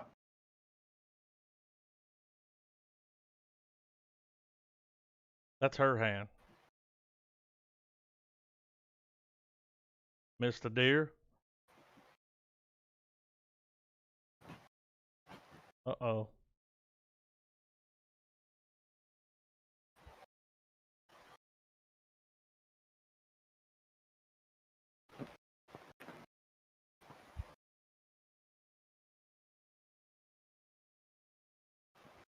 Damn, 45 minutes and he's out here fucking, he's already bleeding. Yeah. Stay in the car, dude. Oh, shit. Stay in the car? That? Oh, an avalanche, dude. He made too much noise. He was screaming too loud. Yeah. Y'all recognize that kid? I do. Let's see. Wireless movie. Whiplash. Yeah. What was he in? Whiplash. Oh, that's the kid from... Was that the kid from Whiplash? Yep. Starring Ty Sheridan. What are you doing, man? No, Ready Player One. Whiplash. That's it. X-Men, Apocalypse, Dark Phoenix. I recognize him from Ready Player One. Yeah. This looks similar. Yeah. This is all I'm gonna say. If I'm stuck in a situation like that and I call both of y'all Drop me a and dot, dude. I'm on my way. and I'm like, hey man, I'm stuck. Can you come pick me up? It's gonna start snowing soon. And then I call you back 2 hours later and you're still at your house. Friendship over. Yeah. Nah, dude, You drop know? me a dot. Yeah. You know what I'm saying? I'll drop you a dot. Open the Google Maps. And here's what I'll do. I'll turn on, in Google Maps, you could turn it on, and I could send you a thing, and it'll tell you, you can watch me drive to you. Oh, Did y'all know you could do that with Google Maps? yeah. Yeah. Yeah. It's fucking awesome. I'm like, hey, man, I'm on my way. Save that battery. And here's what I'll say. Drop a dot on your car. Don't leave your car. Yeah. Coming. Yeah. And I'm bringing fucking whippets. Okay. Okay. Y'all know what I'm talking about? Yeah. You put in a balloon and yeah. we're doing poppers. All right, let's do it, dude. I show up with a snowboard. I'm like, what are we doing? And you're like, we're fucking ripping some fucking snow, bro. Yeah, dude, like, some sick fucking hills. Yeah, it's like, I don't think this is the appropriate time for this. Right, so next we got Spiral Thriller. And this is let's get in here. McThriller. Yeah. We're waiting all day to say that, ain't you? Yeah. Y'all ready? Yes. Yep. 3, 2, 1, play. Isn't that horror movie site? Yes. Uh-oh. Oh, I knew it. He banging that chick's dad? I think 'Cause he's that she has older. 2 dads. Oh, okay. Oh, I see. Yeah. And this guy out here, he's like, he don't like it, you know? 2 dads? Yeah.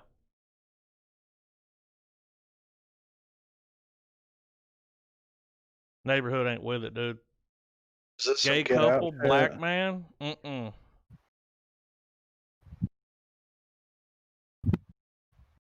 Dude, that guy has never played a serious role in his life, has he? No, that's the guy from fucking Scary Movie. Yeah. Yeah. The dumbass. Yeah. Yeah. You fucking stabbed me, man. So the neighborhood's like, get out. Yeah. Oh. Nah, they're trying to get you, dude. Look at them.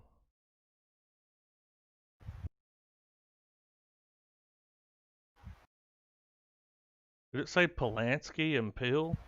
Yeah. Damn. What the fuck?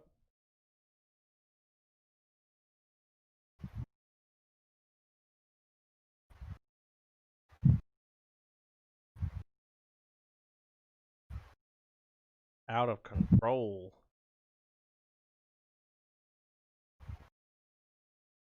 That actually looks really fucking good. Wait, wasn't Spiral the name of the Chris Rock Saw Chris Rock reboot? Saw. Yeah, I think so. Yeah, Spiral Saw, yeah. Saw Spiral, yeah. I thought it was just called Spiral. Anyway.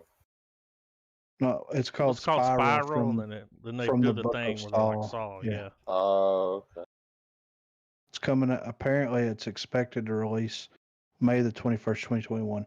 But that Spiral trailer looked fucking good, dude. Like something's going on. It's like a little Get Out going on, yeah, like they're gonna be sacrificing them or some weird shit. You know, we don't like your kind around here, kind of shit going on. Yeah. No, I would be definitely down to watch that. It looks like a fucking silly time. Well, if it's gonna be on Shudder, I don't think it's gonna be a straight turd. And like it said, hey, dude, Polanski meets Peele. Yeah. Peele did fucking Get Out. And Polanski It had did that Get Out fucking feel.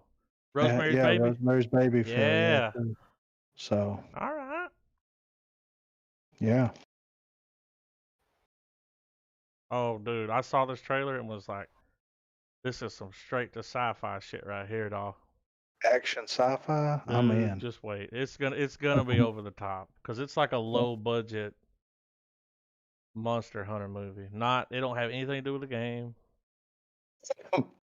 Straight to sci-fi, dude. Let's During check the it week, out. like it's airing on a Wednesday. Y'all ready? Yes. Yep. 3, 2, 1, play. See? This Already. looks amazing. Is that a mother box? Look at this gun.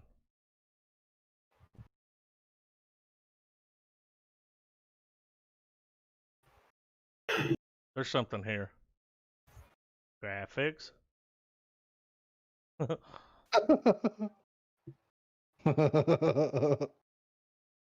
Come in peace or go in pieces.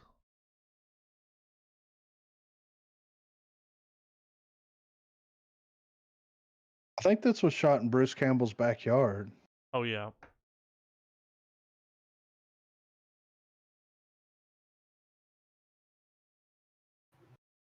Yep. Probably would have had more blue shit than that. Yeah. It You know was what I'm like saying? a stupid good time. You know there's going to be some good taglines like come in peace or go in pieces. Yeah. All right, this is the scene where I want you to say, Discount John Favreau, come in peace or go in pieces. So this next trailer, I dropped it because there was a bloody, disgusting article about it. Oh. Described as Fargo meets Fight Club. What? It will celebrate its world premiere at Germany's Fantasy Film Fest on September the 13th. And it's going to ahead of its theatrical release in Australia on October the 8th. So it's an Australian film that's premiering in Germany that is described as Fargo meets Fight Club. That's some big shoes to fill, dude. Yeah, so Let's see. Y'all ready? Yeah. Yep. 3, 2, 1, play.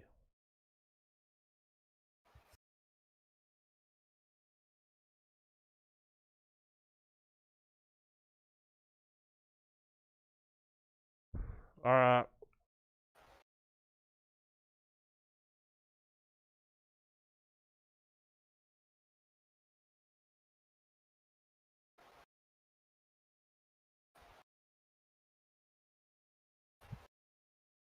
The only thing that would make this better.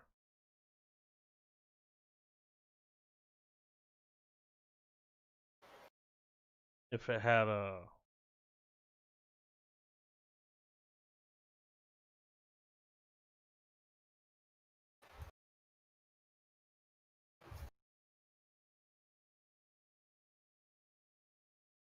that movie where they chopped their head. He had the heads and he was talking to them. Oh, Voices? Yeah, who's that guy? Voices? Ryan Reynolds? Him in this? I get a real Ryan Reynolds kind of feel. You know what I mean? Yeah.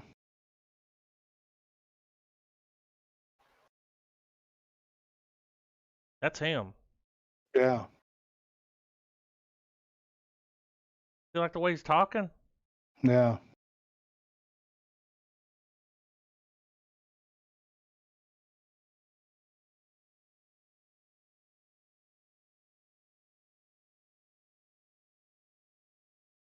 This looks like a silly goose time, dude.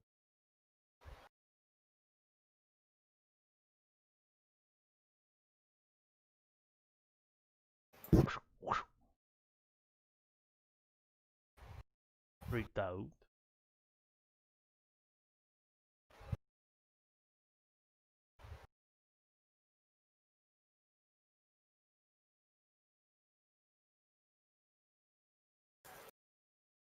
I'm getting Guy Ritchie vibes.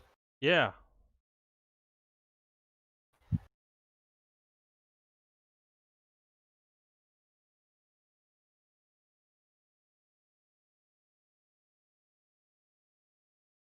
I'm down, dude.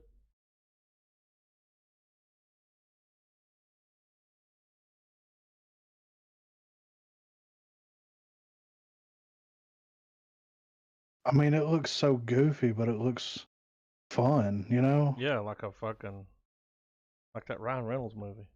Yeah. Whenever he was talking and when it was doing the stuff where it was kind of funny at the beginning, I was just like, that's some Ryan Reynolds shit right there, dude. Yeah. And the way he was talking, doing the lines. Hell yeah. I'm down to watch it. It looks good. Well, they discussed it in an article, so have they seen it? I think they were promoting it because it's going to be premiering on the 13th, so, Sunday. Yeah. Oh. Like in Germany. in a theater? No, in Germany. And then October it's coming to theaters in Australia. Mm-hmm. Might be able to get a hold of that one.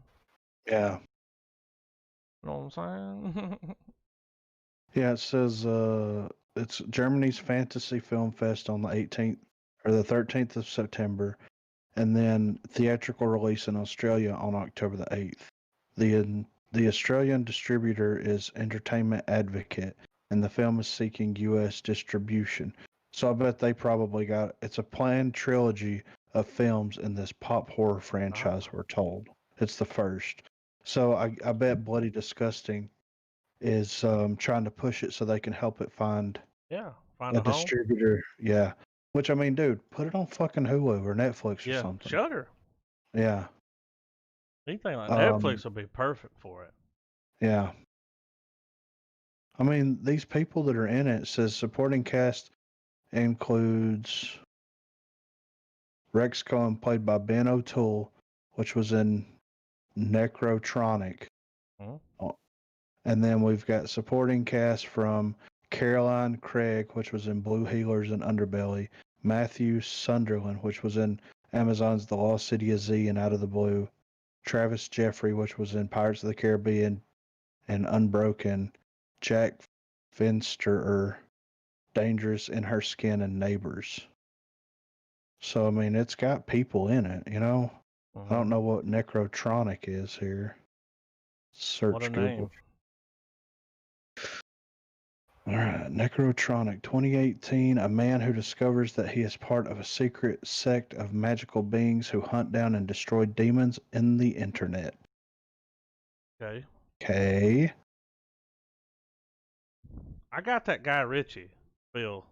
Oh, yeah. The way it was shot. Yeah. And I liked that. Yeah. Yeah, I want to check that out. Yes. I'll be honest. I've never heard of it. I mean. Yeah. Hopefully they can push it and, get some eyes on it. Right. We're watching next week. Motherfucking Reanimator. Yeah. When's the last... Trav, you seen this movie? Done many years. Time. The only thing I remembered was that scene in the trailer where the dude was like on the operating table. But I have no idea what's going to happen, or I don't know. Yeah. 1985 comedy horror sci-fi. This is H.P. Lovecraft. Yes. Based on his, so he had there was a book, Reanimator. Yeah, he wrote a story. Okay. Looks like there's a bit of a cult following here. Oh yeah, for sure. Big time. Yeah. So. $900,000 budget. Oh, it's got good scores. Dude, the Rotten Tomatoes 93. Yeah. All right. Yeah. Right here.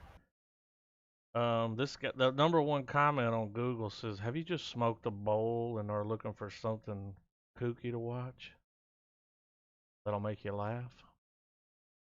Yeah. Of course, Are you on coronavirus lockdown and looking to escape?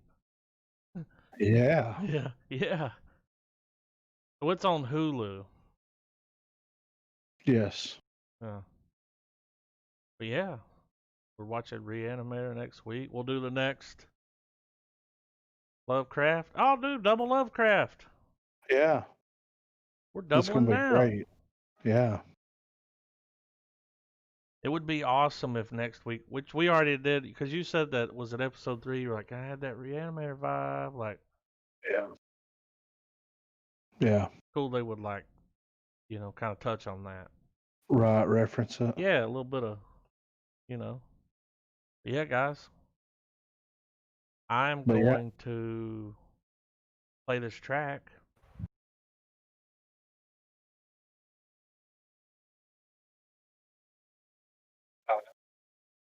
I'm gonna go out with this track. Has anybody else got anything to say?